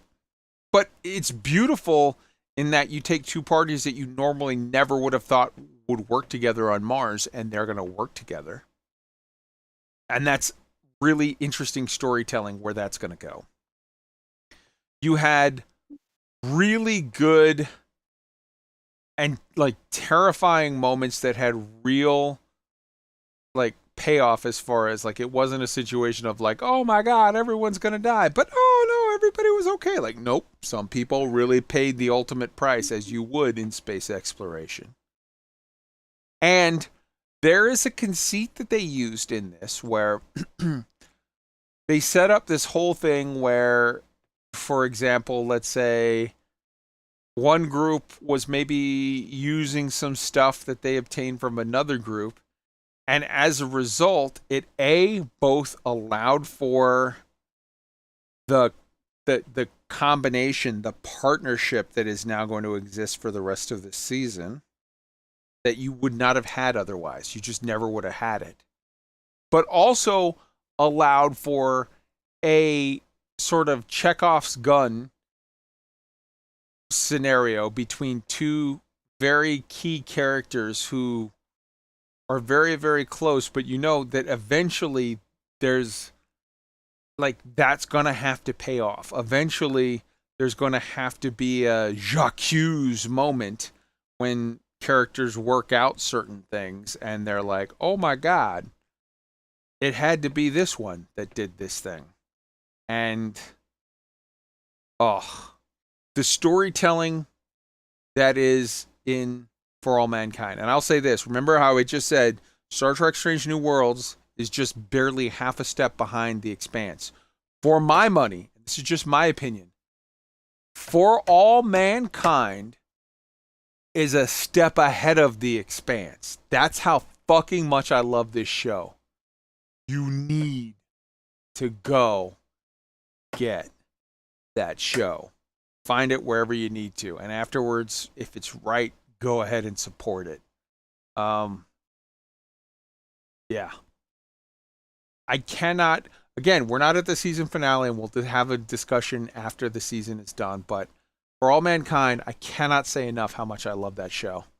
Yeah, that's a show my wife and I look forward to watching every single week. It's one of the few sci-fi shows that she'll sit down and watch with me. And this episode, I know you haven't seen today's episode yet, Tweak, but holy shit, when you see the last like 2 seconds of this episode, you're going to laugh your balls off. Oh god, I died laughing when I saw that. It was fucking hilarious. For All Mankind, though, for me, just real quick, it's one of the few shows or movies, for that matter, that has like no action per se. There's space stuff and there's tension and suspense, I guess. But it's about the characters and it's about the storytelling with that show. And where for me, The Man Who Fell from Earth, I couldn't really get interested. It's total opposite for All Mankind. It's just so enthralling, the story that they're telling, that we look forward to it every single week. Yeah, I mean, I feel very differently than you with regard to The Man Who Fell to Earth, but I feel exactly the same as you with regard to For All Mankind. It's so good. Wolf, you were saying? Yeah, the storytelling in For All Mankind is what makes it good. It's got excellent space scenes, excellent space sequence, the science is there, all that, but the story that they're trying to tell, there's long game stuff, mid game stuff, and short game storytelling that they're doing. They all latch together and intertwine, and it makes for this amazing narrative that, just as much as The Expanse, honestly, if not a little more, I want to see the next one. I want to see where this story goes. Because while it has some corollaries to modern times that we're in now, since the timeline's caught up, well, it hasn't. It hasn't caught up, to be clear. It's closer. The timeline. It's closer. The timeline. It's not here yet. In For All Mankind is you're at 1994 right now. Or now, yeah. But it's close enough that like what's happening is more in everyone's sort of now memories rather than having to remember from times past. So it's even more catching in that, because it is an alternate timeline. They are telling a story that is different from history, but they are telling a fantastic story. And Man, I had to flip a coin if you were going to ask me which one I liked more, The Expanse or For All Mankind. They're both that good. Yep, I get it. I get it 100%. Anybody else want to hop in on For All Mankind? Just real quick, I want to. I've explained it before, but I want to explain it again. The For All Mankind is basically an alternate history where Sergei Korolev, who was the Werner von Braun of the Soviet space program, and we're going to talk about him soon when I talk about the faces of Mount Rushmore of space engineering. Von Braun would be on there. Korolev would be on there. Kuznetsov would be on there. Glugoch would be on there, and Elon would be on there, in my opinion. But Sergei Korolev was a Ukrainian Soviet who was the head of the Soviet space program, and when they were ahead, that was all Korolev's work. When they got up Sputnik before us, when they got up Yuri Gagarin in whatchamacallit, why am I blanking on the name? Sputnik and what was it, Vostok? Why am I blanking on the name of? Anyways, when they were ahead of us, it was all basically down to the father of their space program, which was Sergei Korolev, and then he died after surgery with complications from surgery, and it was that basically screwed their program. And then from there on, the Americans took over and we left them in the dust. The alternate history of For All Mankind is the Soviets never lost Korolev. They stayed ahead of us. They got to the moon first. They sent women into space first. That embarrassed the Americans, so they sent women into space. So now you have an alternate history where, number one, the Americans are playing catch up, so they never stop. You know, the Soviets went to the moon first. The Americans go to the moon, and then the Americans and the Soviets both build moon bases.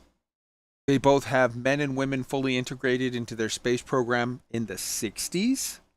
By the 70s, they have full-on people living on the moon at all times in moon bases.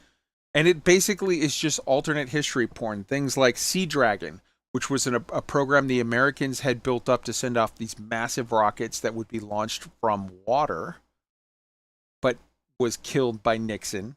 The Nerva rockets, which was... Nerva rocket was our nuclear space shuttle. That never happened because it was killed by funding. The Soviets had Energia and the N1, which was the same thing, like nuclear rockets that didn't happen because funding. So basically, what if from the time of the height of the space race of the 60s, both the Americans and the Russians never stopped? We kept pouring money into the space program, such that by the 70s, we had moon bases. By the 80s, we had nuclear spaceships. And by the 90s, we were on Mars. It is an alternate history of what if humanity had never stopped caring about space? Which, let's be honest, we did for a long fucking time, and it's a disgrace. And so every episode of For All Mankind hits me in the feels, and I'm super excited. I watch the episode, and then I go to Apple iTunes, and I listen to the episode. So Chris, I forget her name, Chris something. She is the young black woman who plays Danny Poole. Danny Poole, who is absolutely my hero. She is, like, as an astronaut, when you see what she goes through, she is one of the absolute heroes of this show. She's one of my absolute favorite characters. And when you see, she does such a great job, and they interview the people, the writers, the actors, and they talk about each episode, every episode, what happened, and they discuss it in detail. I love that. And then I go down a YouTube/Google rabbit hole of looking up this rocket, looking up this plan for a base, looking up this, that, whatever. And like all of the stuff, Energia, Mars, like Mars 94 was a real thing. It was a mission that the Soviets sent. The Soviets have had the worst luck on Mars. They've sent like 17 missions to Mars, rovers and whatever, and all of them had failed for the longest goddamn time. We'd had multiple failures, but Mars 94, that was the one that they sent that had a rover, and it literally just crashed hard and made a crater into Mars instead of like they just had some kind of failure at the last minute on their what is it, trans-Mars orbital insertion orbit, and they just made a crater on Mars. It was horrible. But like there's so much stuff that translates into the real science of the things that we had on both sides set up, and then budget shifted, Congress fucked us, the Soviets fucked them, money didn't go where it was supposed to, both sides kind of gave up on the space program and just settled. And it's just so when I see all the stuff that they did, I love this. I love this. All right, we got to move on. Does anybody have anything they want to add to For All Mankind before we move on to other stuff? Nope. All right. I've been playing the absolute shit out of Subnautica this last week and been loving it. We're going to skip it because we got to move on. We're way late, but I just want to say this. Subnautica is a game that's out. It's amazing. It's great. Go play it. In addition to that, there's Sub-Zero, which is like the sequel. And I'm hearing that there's now Subnautica 2.0 that they're talking about coming out. I don't know if that is going to be a third, a second sequel, so a third title in the line, or if that's just going to be a massive update to the existing Subnautica. But holy shit, that is great. Go check it out. Real quick on books, I've been reading a lot of Zubrin's The Case for Mars, which is a breakdown. He's the guy that he's the doctor that led the there was a whole big write-up for Mars Direct, which was a pilot program that had been sort of submitted to NASA, and they talked about it. Really, really good book. Anybody, sci-fi books, go around the horn. Anybody been reading any good sci-fi books lately? Pop in if you got it. If not, we'll move on. Yeah, I started a book yesterday, day before yesterday, called Shadows of the Sith. It's a new Star Wars release, which I have to say I've been steering clear of most of the newer Star Wars books since they changed the canon stuff around because they really haven't been that great. Okay. This one, on the other hand, so far has some moments that would have played really good on the big screen. And what they're pretty much doing, without any spoilers, is they are fixing a lot of the problems that The Rise of Skywalker presented as a movie. Okay. If they would have gone with this book as episode 7, I think we would have been in a much better place for that trilogy than what we ended up in. But yeah, it's been really good, surprisingly good even so far, with some really poignant moments. Very cool. All right. Anybody else got any books they want to shout out? I know. So the next, after I finish reading this one, I'm gonna be hopping into a reread of The Three Body Problem, which is holy shit. We'll talk about it another time, but really good, really dark, really depressing, but really thoughtful sci-fi. So, yeah. I got about a third of the way through it. Yeah. And then started reading something else. I've got it as a Kindle book. Prime reading, so it's free. And then there's also John Scalzi's Old Man's War. Oh yeah. Scalzi's amazing. Scalzi, all of his stuff is good. Then that Old Man War was a series. Yeah. Yes. Mm-hmm. And I've still got to finish reading Leviathan Falls. There you go. All right, let's get into some No Manski stuff. Let's start off with a little trailer, a little short. We got some people that visited a place. Check it out. Sauron, enemy of the Three Peoples, was defeated, or so it was thought, For some things that should not have been forgotten were indeed so, such as Sauron's summer home built by Bionic Heart 70, the last less than homely house of the Dark Lord.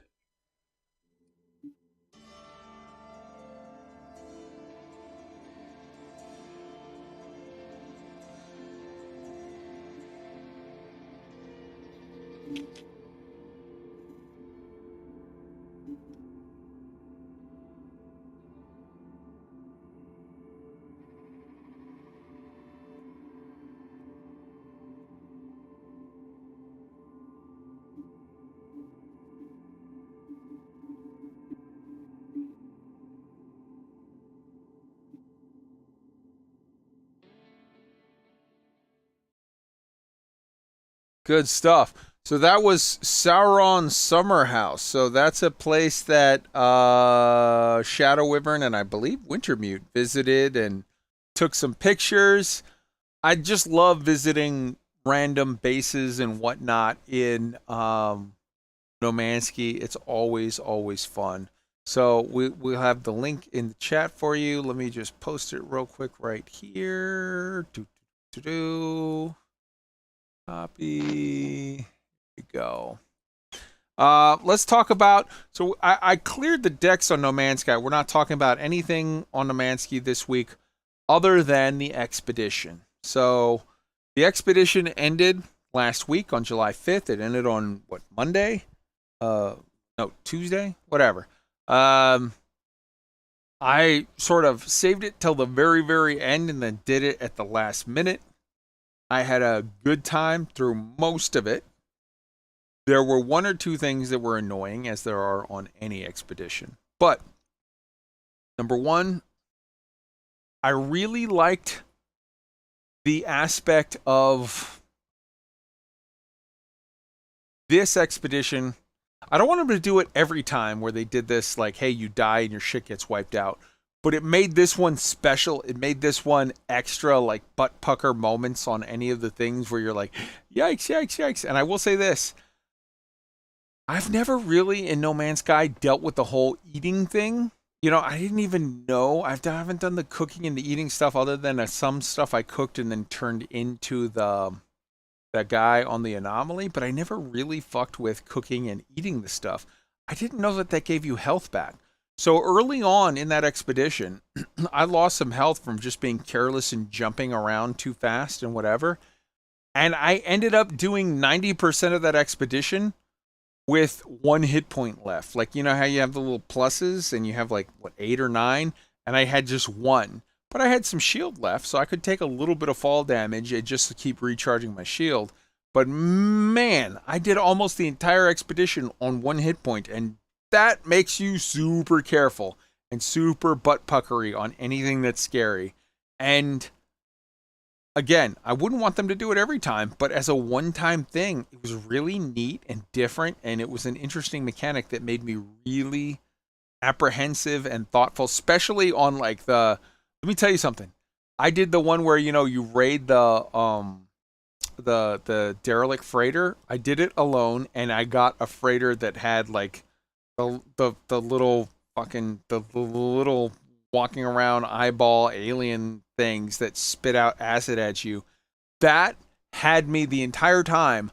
I couldn't be more careful. I would go in, I would pop one of the nests and back out of the room entirely and wait for them to come walking through the doorway so I could light them up with my little gun without getting swarmed by anything, because I knew I lost 1 hit point and I was dead.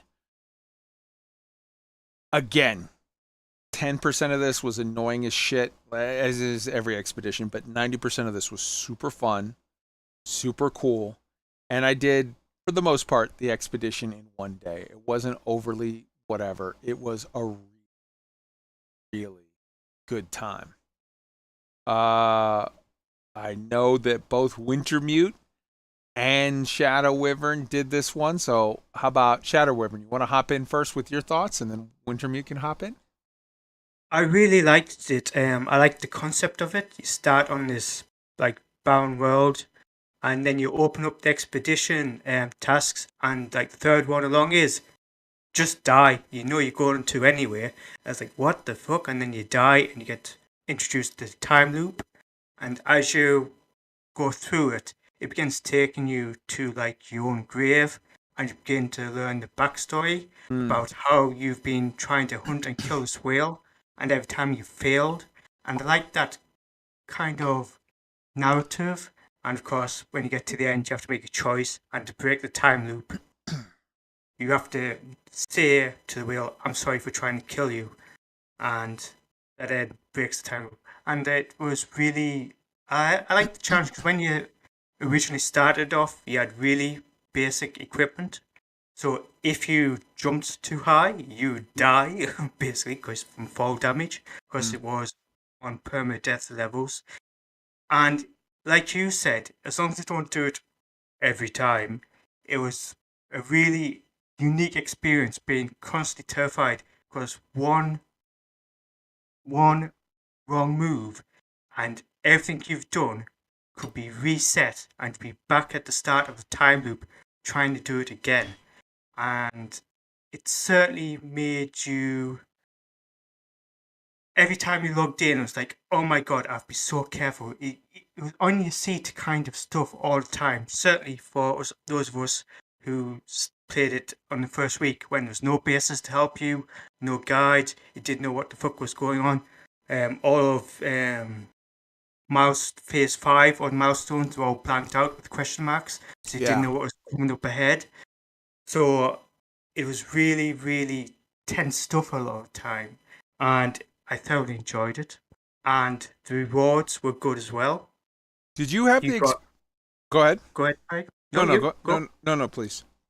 No, I thought the rewards were really unique and worth it as well, because at the end you get your own organic ship, which is basically a space whale, to join your fleet, and you also get a unique cloak and a little calf to stick in your base. So it was really well themed, really well packaged together, and the story really like brought you along and linked it all together. It was a really well done expedition. It's probably the second best expedition after Emergence, which was the Sandworm one. Yeah, the Sandworm one was good. So this was really top tier quality. Yeah. Did you get the impression when you kept finding the memory fragments and they would play the little clip of I gotta get it. Did you get the impression I was getting very strong Moby Dick vibes of like Captain Ahab chasing his white whale, and it's like, dude, this is not gonna end well for you. Yeah, I mean that they were definitely linking it into that. Yeah, it was definitely pulling in from literature like they've done with all of them. I mean, space whales is a thing for sci-fi games nowadays. Every space game says what them. Star Citizen wants a space whale. So I think they wanted to do space whales, and they knew about, and so then it's like, how do we tell the story? And they have Jules Verne, of course, so they can bring that in. And it's just them being really smart about bringing in a story that's really relatable, and also gameplay that makes the story unique, challenging, and also worth it if you do it. And yeah, it's fabulous. Beautiful. Well done, Hello Games. What did you think, Wintermute? I know you were you played through it, and you and I posted, I think, around about the same time. I think you beat me by like a couple hours or maybe a day, but we both posted our completes. So what did you think going through it? Well, I actually finished it about 2-3 weeks ago. It was very, very well done. It's the first time I've ever played permadeath, or as it's officially called survival. I don't think I'd like to do it again, but extremely well done. But I, as usual, I cheated. There's no, once I got off the planet, it was straight off the anomaly. Right, where can I get some of my ships that I've got from Twitch drops and previous expeditions, sell them, make money, and get nanites? It helps. But the number of streamers I've seen do the same thing, which gets of, well, it's good enough for them, I'll do it as well. But it's easily one of the tensest things I've done in a game for quite some time. Oh yeah. Give you an example. It's tense. You know, I think very quick. I think I died quite early on. Yeah, when you're supposed to die. I just got to the got to the first anchor point. On the first iteration, and died. Okay, it's only a couple of hours. Started again, doing okay. I think this was, I can't remember what the actual time it was, but I just got on the second run. I just about to get to. I think I was on the third phase. It was a case of, okay, I've got my exosuit, I've got my Stompy, of course, and right, let's go and get the eggs from the monsters. Oh my god, that's the worst. And then realised, well, apparently this might have been a bug that they sorted later, that being in an exosuit doesn't protect you against them, and died. Nope, their acid goes straight through it.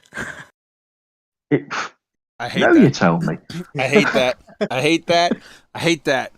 And then so I had to restart another couple of times, and I died 2 or 3 times in about half an hour. And my controller nearly went through the TV. I was that frustrated. So I had a natural break anyway, because I was going to be, it was a case of, right, something on TV I want to watch. And then from then on, I played the entire thing through without any issues and finished it. Oh, and all, it took me 20 hours. So one thing that did make me... Oh, go ahead. One thing that did me feel a bit better. I died at the same at exactly the same stage that Captain Steve did, so I can't be that bad. All right, chaps. That guy, I love that guy. He's like, oh. We think. Go ahead. We think he sounds weird. Are we British? Yeah, that dude is. He's basically fucking Mary Poppins as a 60-year-old British dude. Yeah, I don't know. I like that guy. He's funny. He's brilliant. So I see in chat people are saying like, wait, Twitch drops? Yes, Dunkel. So every once in a while, Nomansky does Twitch drops for their streamers. Normally when they're celebrating a new big patch that drops. And it's like if you watch for 20 minutes, you get a skin. If you watch for 40 minutes, you get a firework. If you watch for 50 minutes, whatever, you get a flag. If you watch for 2 hours, you get a ship. Now, those are account bound. So, whenever you start a new expedition, you can go to the anomaly. Spoiler alert, I also cheated. I did the exact same thing you did, Wintermute. I went to the anomaly. I picked up a couple of ships, immediately sold, because you can claim them on all of even your brand new saves. I sold them, and then I picked one freighter, because it had like the maximum amount of slots. And I kept that, and that's the ship I used for the entire expedition, because why not have a ship that has a massive fucking number of slots available? So that just fixes your storage problems right off the bat. I got lucky. Number one, I had SHADOWWYVERN to help me with advice and or help on anything that I needed. Although, in fairness, he did give advice early. He didn't actually show up for help until towards the end, because I had most of it. I was just able to do it. I did call SHADOWWYVERN over. I was like, oh, I'm scared. I have 1 hit point, and I'm at the point where I have to farm all these stupid fucking horror eggs, the little yellow fucking glowy eggs. I gotta farm 10 of them. But I called him. I was like, hey, meet me at a place here. I see a thing that says SHADOWWYVERN eggs. It was a base that someone made. I don't know how they glitched this, but it turned out I didn't need SHADOWWYVERN's help at all, because literally they built a base around the horror place, and it literally had little wall boxes around all the eggs. So when I shot an egg, for whatever reason, I don't know how they figured this out, but all of the little monstrosities, the horrors, they yeeted themselves outside of the little walled box. So I could just pick up the eggs, and nothing attacked me. So that part I did on my own. Although he was there. That's a known procedure for dealing with eggs. Yeah. And you can actually do it yourself. Yep. And then I had done the night before, I had done solo on 1 hit point. I had done the derelict freighter, legit solo. And then at the end, he helped me with the thing of like turn off the base and like kill 20 sentinels. Although, I don't mean to brag, SHADOWWYVERN. I think I could have actually gotten away with doing that one by myself because I had upgraded 1 gun type the entire time. So I actually had a very powerful 1 gun. Yep, you had a very good gun. You could have probably done it yourself, yeah. But it was quicker if I actually took it to the Sentinel pillar, so you didn't have to find yours. That's true. You cut out a couple hours of me wandering around looking for that pillar for sure.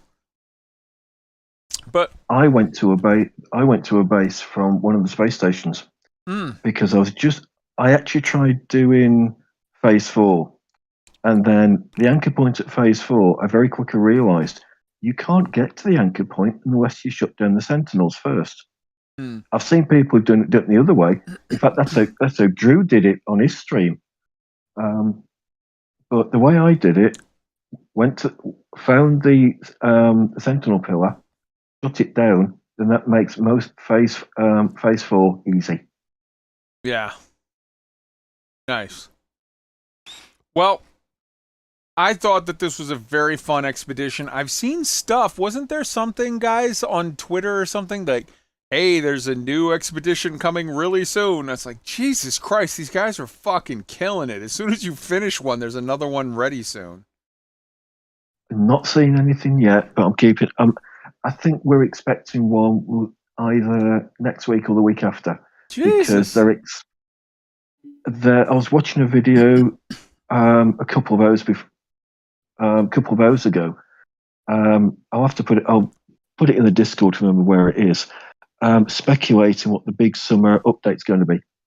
Well, so we know that it's going to have some big new, because the summer one is the biggest of like the new shit that when they drop. And we know that the Switch stuff is coming in like October, November or something. That got pushed to the fall. October 7th. Yeah. So I think we're going to see that big more like combat update stuff, and I think we're going to see that, sort of Jem Hadar type guys invading from another dimension or whatever, but we'll see where it goes. I'm super excited. I'm loving No Man's Sky. No Man's Sky is the perfect game. You can get it on sale when the new stuff drops. They always drop it on sale. I think it's on sale at the moment again. For the Steam summer sale? That makes sense. I'm sure I saw something that said it's on sale at the moment. Get it on sale, play it, and have a lot of fun. It'll give you hundreds of hours of fun on the base game, and then literally just every 2-3 months, it's like there's a new expedition, which is like a new mission module. It's an update. It's a limited time thing, and you can play through it normally in just a weekend and get it done, and it's super, super fun. Anybody else want to drop in anything on this No Man's Sky before we hop on to Star Citizen? All right. Wish they'd make the ships much bigger. That's a thing they've been discussing about, like doing ship interiors. So we'll see. Maybe that's coming in the summer. All right. Let's jump on to Star Citizen. Let's see here. Show notes. Got too many things going. All right, let's start it off with a short little video. This is from Arity. This is Star Citizen Chill Out Cinematic. Just to enjoy.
All right. That was beautiful. I want to again I love highlighting stuff on this show and sending people to cool people's channels. That was Arody. The link is in the show notes, and I just posted it in both chats. Arody, Aerody. That Star Citizen Chill Out Cinematic. It was only a minute long, but, or what, 3 minutes long, but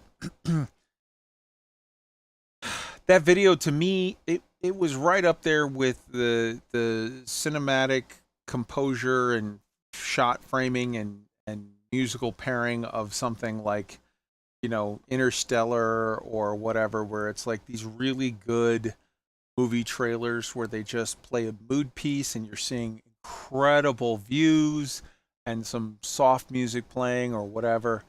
I absolutely love that. So everyone, go to Arody's channel, subscribe, like the video, support his work. We want to highlight and support really great artists in the community at all times. So anybody have any comments on that? How awesome it was? Really cool. I mean, it just shows how far Star Citizen has come in its visuals and its presentation. It's just mind-blowing from even a few years ago. Right on. That was visually stunning and objectively beautiful, and that is coming from somebody who is very, very much a utilitarian type person, much to the chagrin of my wife. Right on.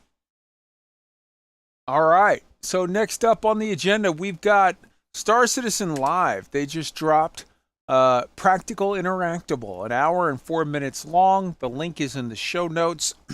They're talking with the team that they make up all of the whatever assets or whatever you want to call it, like the set dressing, the stuff, all of the things, doors and you know, chairs and tables and desks and all of the little pico balls and the little fucking plushies and whatnot, all the things that you touch and move and deal with. Go and check that out. Next up, we've got the Roadmap Roundup. Why don't you take over? I'll pull up assets and show them, but why don't you take over explaining all of these things, Chad? Yeah. So the roadmap roundup is basically a list of features that they have begun on development on. It's not like these are not in game now. So talking about vehicle tractor beams, which you're going to need for a variety of different ships. Artificial gravity, we're on a room by room basis. New armor sets, new clothing for NPC shopkeepers, more FPS polishing and expanded equipment capabilities. Swimming, yes, you'll That's be able to big. swim. You'll be able to swim soon, and more than just walk on the bottom. So this is swimming tier 0, so it's Tier surface 0. swimming only, but they're going to Right. continue to expand upon it. Right. So it's the start of it. And it says hazardous liquids can damage or kill the player. In other words, don't swim in liquid methane on, what is it, Cleo or on the moons of Microtech? Yeah. Hurston. Not, Don't Hurston. go in the acid water on Oh, the Hurston. acid water. Yeah, stuff that would kill you. But yeah, I thought that was a funny little line. Lava pools on Pyro when that happens. Don't swim in there. Oh, yeah, acid lakes, sulfur. All right, so AI behavior for vehicles, blah, blah, blah. More AI commuter stuff like for variety of, to make the world look more lived in. Eat, drink, do go about their day kind of thing. More environmental space missions based on the probability volumes. New interdiction scenarios. So instead of just being ripped out of quantum and having nothing there, it'll be more interesting. And then better FPS, physicalized weapon handling. I want to be very clear on this. This is huge because this is when you drop fucking mags, they'll be empty. Yeah, so that particular feature is in 0.2 release. And I even tested it last night. So what they're talking about here is more adding it more to feel like more of a high-end FPS game. Okay. The way the weapons handle, the way they feel, making like Warzone and Call of Duty have a just like this gigantic tree of stuff. These attachments to this, that, and the other. And I think they're trying to make it more sophisticated, like say Escape from Tarkov. So they're going to keep iterating on FPS weapons, and I'm sure they're going to add new ones in the future as well. Right now, the attachments are pretty limited and what you can put on a gun, but that will expand later. So here's what excites me about this. Vehicle tractor beams, you're going to have ships like the Cuddy Black, the Caterpillar, various other ships where you have tractor beams and you can do stuff to either pick up loose items out in space and bring them in, and or even for some ships, pull a whole other ship, which is going to be super cool and interesting. The artificial gravity, you can have gravity on in some rooms and turn it off in other rooms in your ship. I love this. As somebody who watches For All Mankind and you see people floating through the ship, I can't wait to have... my ships are going to be 0G out in space. So I'm going to literally be floating around like a spaceman in my spaceship. I love that shit. Fuel Rats armor, couldn't care less. Shopkeeper outfits, couldn't care less. Unified item ports, FP, okay, or whatever. Swimming, super excited for this. The AI utility and commuter. I think this is important. I think it's easy to overlook the importance of this. When you say like, hey, some of this for the AI stuff is like, they're going to go to restaurants. Your random NPCs are going to get off work and go to a noodle house and then take the subway and then go to some place and stand in line and like go to a billboard and buy a thing and then go to over here and go to the gym and go do stuff. Mission wise, if you've got a mission to rob a bank or to find some evil fucking middle management dickwad that works for Hurston Dynamic and, kidnap him or mug him and steal his, data card or his security badge and then use that to sneak into a place. Like, it's going to be neat that these people are going to be, NPCs are going to be out in the world doing stuff where you can interact with them in different ways. Yes. To me, that is the most important thing. That is what has been killing me with Star Citizen for so long, is you go to these places and all the NPCs are just standing still. or standing on chairs, or just, like I said, usually just standing still. I have been playing Red Dead Online the last week or so, and one of the reasons for that, I think, is the NPCs there. They live lives. You can ride the train around the map, and you'll see NPCs standing by the woodpile having a conversation, or going to the bar, and different things like that. And it adds such a feeling of a lived-in world, and I cannot wait for that to be in Star Citizen. Right on. Wolf, and then pass it around. What do you guys think about these changes coming?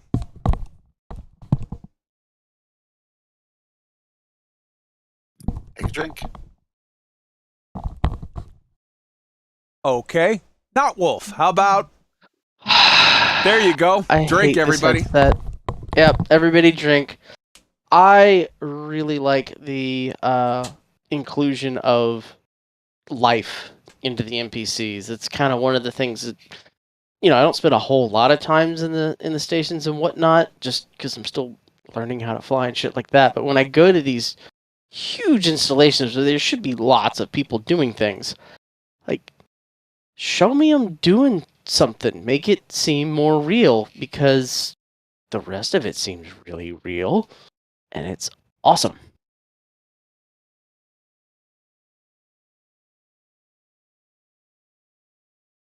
Who am I handing it off to?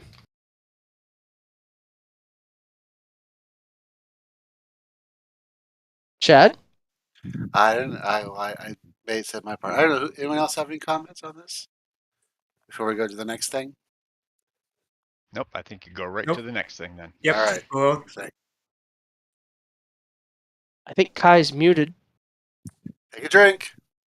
Everybody drink again. Yeah, I think Kai is muted. Kai, you're muted. Yep, nope. He's like, others keep on going. We missed the cue in the recording booth. The thing we're supposed to read, but we've all been drinking, so reading's hard. Yes. All right, the PU monthly report. So these are things, again, that are for more technology than features that have been worked on. Some of them are coming in 3.17.2. Some of them will be coming to a patch near you. Yeah. So let's see. There's AI content, AI tech. It's a lot of detail. I can go over it here. More vehicle AI stuff, similar to the previous one. Additional facial animations, rescue transport missions, and motion capture. More art for ships and characters. Let's see. There's stuff about community, showing all the latest stuff that's been going on for the last couple of months, like Bar Citizen and so on. Okay. More stuff on the engine and Gen 12, all the details on that, volume to cloud rendering better, and so on and so on. Stuff in Marine Commander coming, characters and weapons, just more features. Then they have a screenshot of a very, very prototyped UI for life support in your ships. So you can change what gas or not gas or vacuum or poison is in a particular room to control the interior of your ships for atmosphere and for gravity. Let's see, features gameplay, salvaging stuff is coming. I guess we know that'll be in 3.18 in around September, assuming the schedule holds. Vehicles features. Just they're doing the grounded vehicle physics model, so your tumble won't be jumping all over the place like a jackrabbit anymore. That'll be cool because you missed the most important thing in this entire. I want to get a bottle of this 3 Feathers, and I want to make a mojito with some jalapeno slices, some lime, and this purple potato fucking thing. Let's make this, and I don't know why there's a skull in the background, but I'm here for it. Let's try. You put jalapenos in a drink, I'm here for it. It's the alien food. Hell it's yeah. part of the community thing. A lot of really creative stuff in that. Hell yeah. Next up. More graphics in Planet Tech, more Gen 12 stuff. Then they show a picture of the snake pit. Now they've been working. So the Snake Pit was the racetrack that they made based on the XGR. XGR's org, and they had a couple of artists. They threw it together in 2 weeks with a QA guy, and mostly when they do community stuff, you think it's a fire and forget. Well, no. They're actually been updating it during the PTU 4.2, and they're adding lighting and other features to it to make it even cooler at night as well as during the day. And this was a proof of concept to take existing assets and make something cool out of it. And I think it's been highly successful. And this is undoubtedly won't be the last thing they do with this, or other tracks or other community inspired things. And speaking of cool shit that inspires the community, how about the Siege of Orison positive impact post? Oh yeah, yeah. That has a long list of things that they had to do to make the Siege of Orison possible. And I don't have it in front of me. I have it up on the screen right here. So new features and fixes. The down players could become desynced. They had to fix that. AI ragdoll when a player performs stomp. It's a long list of stuff, but basically they cleaned up a lot of stuff with the FPS. They cleaned up a lot of stuff with the various AI interactions with that FPS. They put in new zones. They had changed things with how corpses interact and whatnot, because there's bodies you have to loot, and they wanted stuff to not despawn at certain times, and there's certain interactions with certain vehicles and certain assets where when you get a code, you can do all kinds of stuff. There were changes with the mission feature team, the lighting and physics and content and audio and arts and props, and basically every aspect got a certain polish tangentially, including the weapon stuff, so that they would be better able to present this as a fully fledged product. So don't lose sight of the fact that when you're doing this event, this is a cool event, but it's not just a cool event. It's sort of a proof of concept, a tech demo, whatever you want to call it, of them touching on 100 or more different aspects of game development and different things that will pay off in all of the various aspects of the game that they're doing sprints on and doing development on that's for this, but also used everywhere else throughout the verse. Yeah, so this is Theaters of War Light. And a lot of what was in Theaters of War is in Siege of Orison. Mm-hmm. So they learned a lot from that, and then made this an in-game event. Eventually, we don't know if Theaters of War will ever come to Star Citizen proper, or if it was just a giant test for certain technologies. They haven't said one or the other. Anyway, Siege of Orison does have a test on Sunday and on the PTU and Jumptown on Saturday. So if you have access to the PTU, you can test those there as well. And speaking of testing, there's a little free fly going on. What do you know? Oh, the free fly is, you don't get the ships automatically. You have to go to the free fly page. There's a little code you type in, get into the verse, and then it's just simply pushing a button, and then you get 6 ships. You get a Cutlass Black, a Dragonfly, a Prospector, Mercury Star Runner, Arrow, and an Avenger Titan to use. Now, if you're already a paid player, you can still use this and get those 6 ships during the free fly event to use for free. They're unlocked. So if you want to put if you want to try out quantanium mining on a prospector, you can. Now, mind you, after the free fly, everything gets wiped except your reputation. So anything you do during this time is going to go bye-bye. But it's good to be able to do the experience without having to buy the ship or rent a locked ship. This doesn't cost nothing for anyone, and anyone can do it. And to be clear, not everything gets wiped after this. Your reputation will stay. So you can use an Avenger Titan, or you can use a Mercury Star Runner or a Cutty Black, go do a bunch of missions, rank up your reputation, and then after the wipe of the other aspects, you'll still have that higher rep, so you'll be able to get some maybe higher paying missions quick to help rebuild that bankroll. Yeah, there's even if you for deliveries, if you do missions for Redwind around Hurston, that will be the group that will do the illegal delivery missions, the Han Solo type content in the Point 2 release. Mm-hmm. Hell yeah. And go get yourself an Arrow or a Mercury Star Runner or a Prospector and just fly around in it to fly around in it. It's fun. It's free. Why not?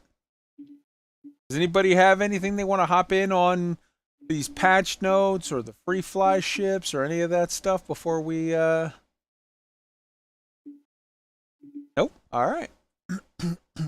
Let's move on to the next thing, which is the referral bonus. Speaking of the Dragonfly, how about that referral bonus?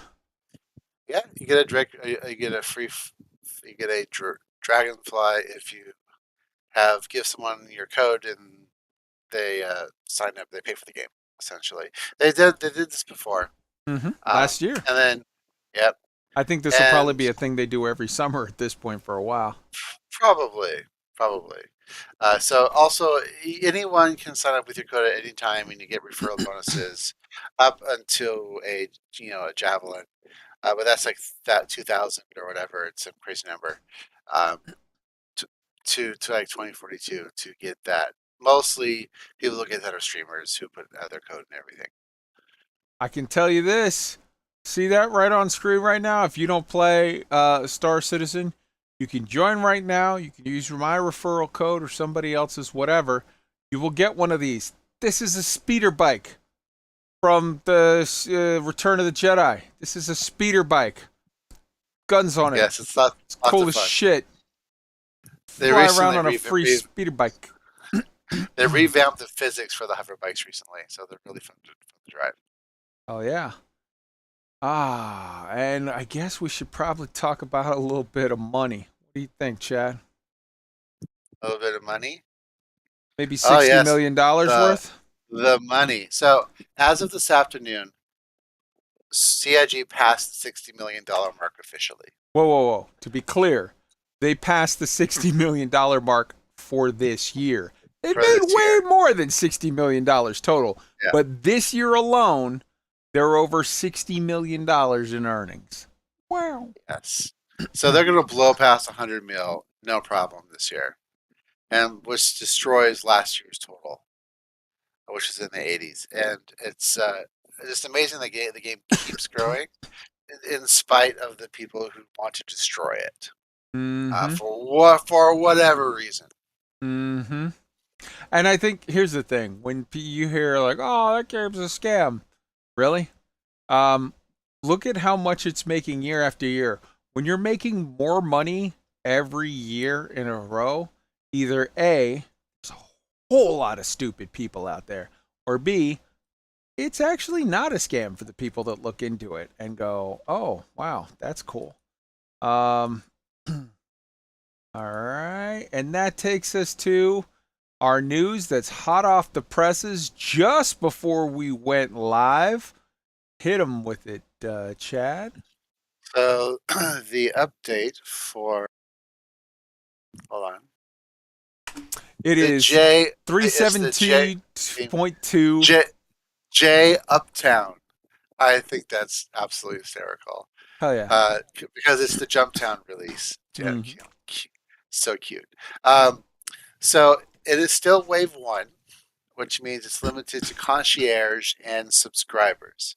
If you really want to play it, you can, for $10, you can become a subscriber and get access to the Wave 1 PTU immediately. So currently it's still for people who put money in the game, and some quite a lot.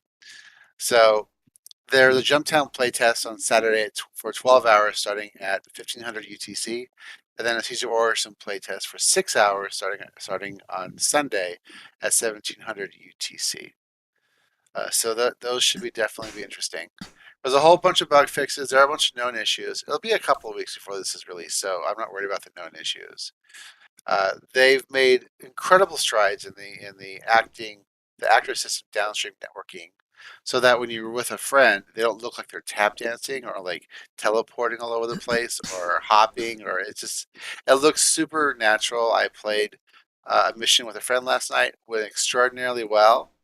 I was very impressed with the work they've done into making it look and feel like a true FPS. Uh, FPS is really a part of the game and not just an add-on to a space game. Mm. And they're pouring such a huge amount of work, which will definitely help with Siege of Orison because it's nearly all on foot. Um, so I'm very happy with that. They have a bunch of fixes for missions, uh, for stuff at Ghost Hollow, which is the new reclaimer area. That just a lot of little fixes, a lot of little things going for each one, and they're releasing these nearly daily. Now this is Friday, so they're not going to release again until Monday or Tuesday. So what's out now will be available for the weekend because of the playtesting and so on. Hell yeah. But overall, I played a lot of Wave Ones. Wave One is generally a mess, Mm. an absolute disaster. This has been the smoothest, most playable Wave One I have ever played in the history of Star Citizen. They were ready for this. I mean, they're sure there have been problems, but they've been able to rapidly fix a lot of the major things that have gone wrong with that were wrong on the first day. Okay. And it's only been about a week, and so I'm super impressed with their progress. Well, I think we should hop into the Star Citizen discussion topic and then close it out for the night because we've been going for a while now. So, the discussion topic is this. In 17.2 in the PTU, we've already seen that CIG has transferred over almost all, other than PO, other than Port Olisar, they've transferred almost all of the pads to hangars. Now, there's a couple of aspects to that. Transferring over the pads to hangars are definitely useful in regard to setting up for 318 with your physicalized cargo, where you might have, instance hangars and people spending an hour or two loading up boxes and boxes and boxes onto a C2 if they happen to be alone, or 15, 20 minutes if they happen to be with a bunch of friends working as a crew. One thing that I haven't heard a lot of people really bring up yet, though, is that another side effect of switching from pads to hangars is this. CIG has been having a lot of people not a lot, but a decent amount of people get frustrated with pad ramming, corpse camping, whatever you want to call it, where people will wait for you to run out and you're running on your way to your ship and you're trying to get in and open the back door and run to the front, close the door, get in the seat, turn on the ship and take off. And at that point, you've already been destroyed by a guy who pad rams you. This is a problem, I feel. It's bad gameplay. Because if you fly out of a hangar and you're behind the wheel, you're behind the stick, and somebody attacks you, you have some power. You can suck and get killed, or you can, do a good job, be skillful, and survive and escape, and maybe even kill your attacker, or if not kill your attacker, at least get away. Can't really do that when you're just trying to get in your ship. You're running from the back door to the seat, trying to turn on the ship. So, this is a very, very good change because anytime you as a player get killed through no fault of your own, just bad luck, it makes you feel powerless. It makes you feel unhappy. It makes you feel that the game was lacking in some way. Real life works that way all the time. You get fucked by just bad luck. But a game should give you the opportunity to play well, survive just about anything. Certain aspects of dealing with player sociopathic behavior should be handled by CIG doing things like this, switching from pads to hangars to remove your helplessness, or strongly buffing the AI of the space popo. So when somebody goes to attack you, the police are on them, give you more cover to get away. And those are basically one half of the whole answer to me, which is increasing the survivability of the player being attacked. If you attack me, if Wolf comes in and tries to murder me, and he succeeds because I played poorly, well, that sucks. I should learn and get better. If he succeeds because I was powerless, I was literally not behind the wheel at the time, and he murdered me while I was trying to fucking, take the elevator up to get behind the wheel, well, that makes me unhappy with the game. If I survive and kill him and or run away and live to fight another day, well, then I feel great about the game. I feel like, man, my blood is pumping. I have, adrenaline. I was just in danger, but then I survived. I'm loving this game. So that's one aspect of it, is try to give the player who is being attacked at least a solid shot at a decent outcome. The other side of the game, you disincentivize sociopathic behavior by, number one, making that behavior, making that decision that you don't want to support, have a low chance of success. And again, that's accomplished by having the space police and by, switching from pads to hangars and whatever. So that's lowering my chance of success for bad behavior as a crazy sociopath player. The other side of it is disincentivizing me by making punishment, i.e. through the crime and punishment system. So, I kill Wolf, I get a bounty, I go to jail, I have to pay a fine, I lose the ship that I used when I attacked, that gets impounded, whatever, through the crime and punishment system. But also, as Star Citizen has a unique death of a spaceman system, which is, the cops, I murder Wolf, the cops murder me, I have now died, my body takes degradation damage. Maybe that's, I've been an asshole, I've been murdering people all week. I killed Tweaked, the cops got me, I took a little degradation damage. I killed Wintermute, the cops got me, I take more degradation damage. I killed Chad, the cops got me, I took more degradation damage. I kill Wolf, the cops got me. Now, I've been an asshole all day and murdered 5 or 6 players, and every time I take degradation damage. Now I kill Wolf on like the 5th time, and the cops kill me, and now I get the message, the pop-up screen that says, your clone is not salvageable. Good luck, asshole. Start a new character.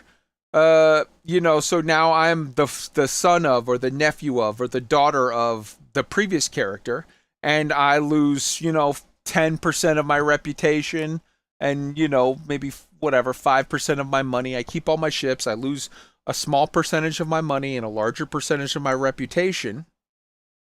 Now I have paid a price for being a dickhead to all of you other players I've actually lost out on stuff. And I think that's a really cool and interesting concept. When I first heard about Death of a Salesman, Spaceman, whatever, I didn't like it. But now that I think it through with some of the stuff, like, it could be a pain in the balls. But it could also be interesting to disincentivize poor behavior, risky behavior, criminal behavior, antisocial behavior, murderous behavior, whatever you want to call it. So, that's a thing that helps to motivate people to not make bad choices. But the truth is, Harry Potter's always going to be Harry Potter. You're going to have dickheads out there who just want to watch the world burn. And they don't care even if they lose shit. They just want to murder you and farm your tears. For those players, things like this choice of switching pads to hangers, where it doesn't matter how badly you want to act badly, you have less ability to do so because, now it's a hangar. You have to wait for the hangar doors to open and then go, okay, now I'm going to attack. But you don't know what's coming out. Maybe it's a this, maybe it's a that. Maybe somebody doesn't come out right away. Maybe the cops get there before, maybe whatever. But it lowers your chance to get away with shitty behavior. So I think that's cool. I want to open this up to a discussion topic. Everybody just hop in, talk about this for a few minutes before we close out the show. What do you guys think of this? That's cool. Well, they've talked about hangars for a long time, and that this is part of the instancing where you're going to be in your hangar for maybe hours at a time doing things like cargo and so on. Of course, so this is a feature that we've expecting. It did come early. I didn't expect it to come in 0.2, but they retrofitted all of the existing stations, and with the new stations, with these hangars, every station does have 4 pads, 2 large, 2 small, and you can just land on them without asking for ATC's permission. So if you want to just jump, if you want to get into the station that way, or just hop on, get repaired, and jump out, that's fine. But that's your choice. So you have a choice between using the hangars or the pads. And of course, in a hangar, you could be in a fully manned Redeemer, and someone is in a Titan trying to kill you, and then you just open up with your ballistics and annihilate him in 10 seconds. But because you never know what's going to come in on the other side of those doors when they open up. So this will definitely help in many aspects and further the development of the game and our goals for types of gameplay that's not combat, like cargo and trading and so on and so forth. I am 100% for something that prevents or makes painful to the person who does it seal clubbing. I got no problem with PvP. You're in a dangerous universe. That shit happens. But there is a difference between just, all right, they're there, and then ram the ship, blah, blah, blah, ha, look at you, now you're upset. Versus you get jumped, flying around, you're doing whatever, somebody decides, I'm going to come mess with you. Both of those are different.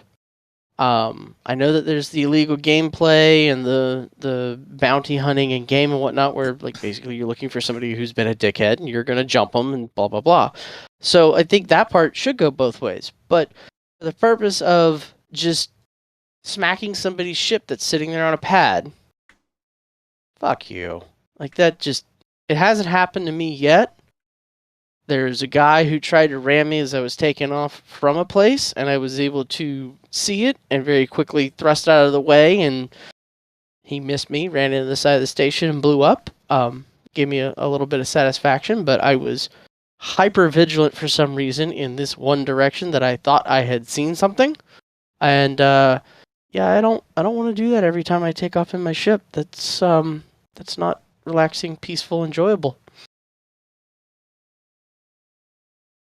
If you're going to have criminal PvP in your game, then balancing it is quite difficult because it still has to be a game for both the criminal and the victim. So hangars is a good way of doing that without breaking the actual game itself by making a player invincible for time when they're on the pad. So I'm all for this change. It removes the window where somebody can do a criminal act that, because its gameplay is going to seriously impact one person probably more than the other, without actually making the game more like a game, if you know what I mean, rather than an immersive experience. So hangars is, from my point of view, the ideal solution. Okay.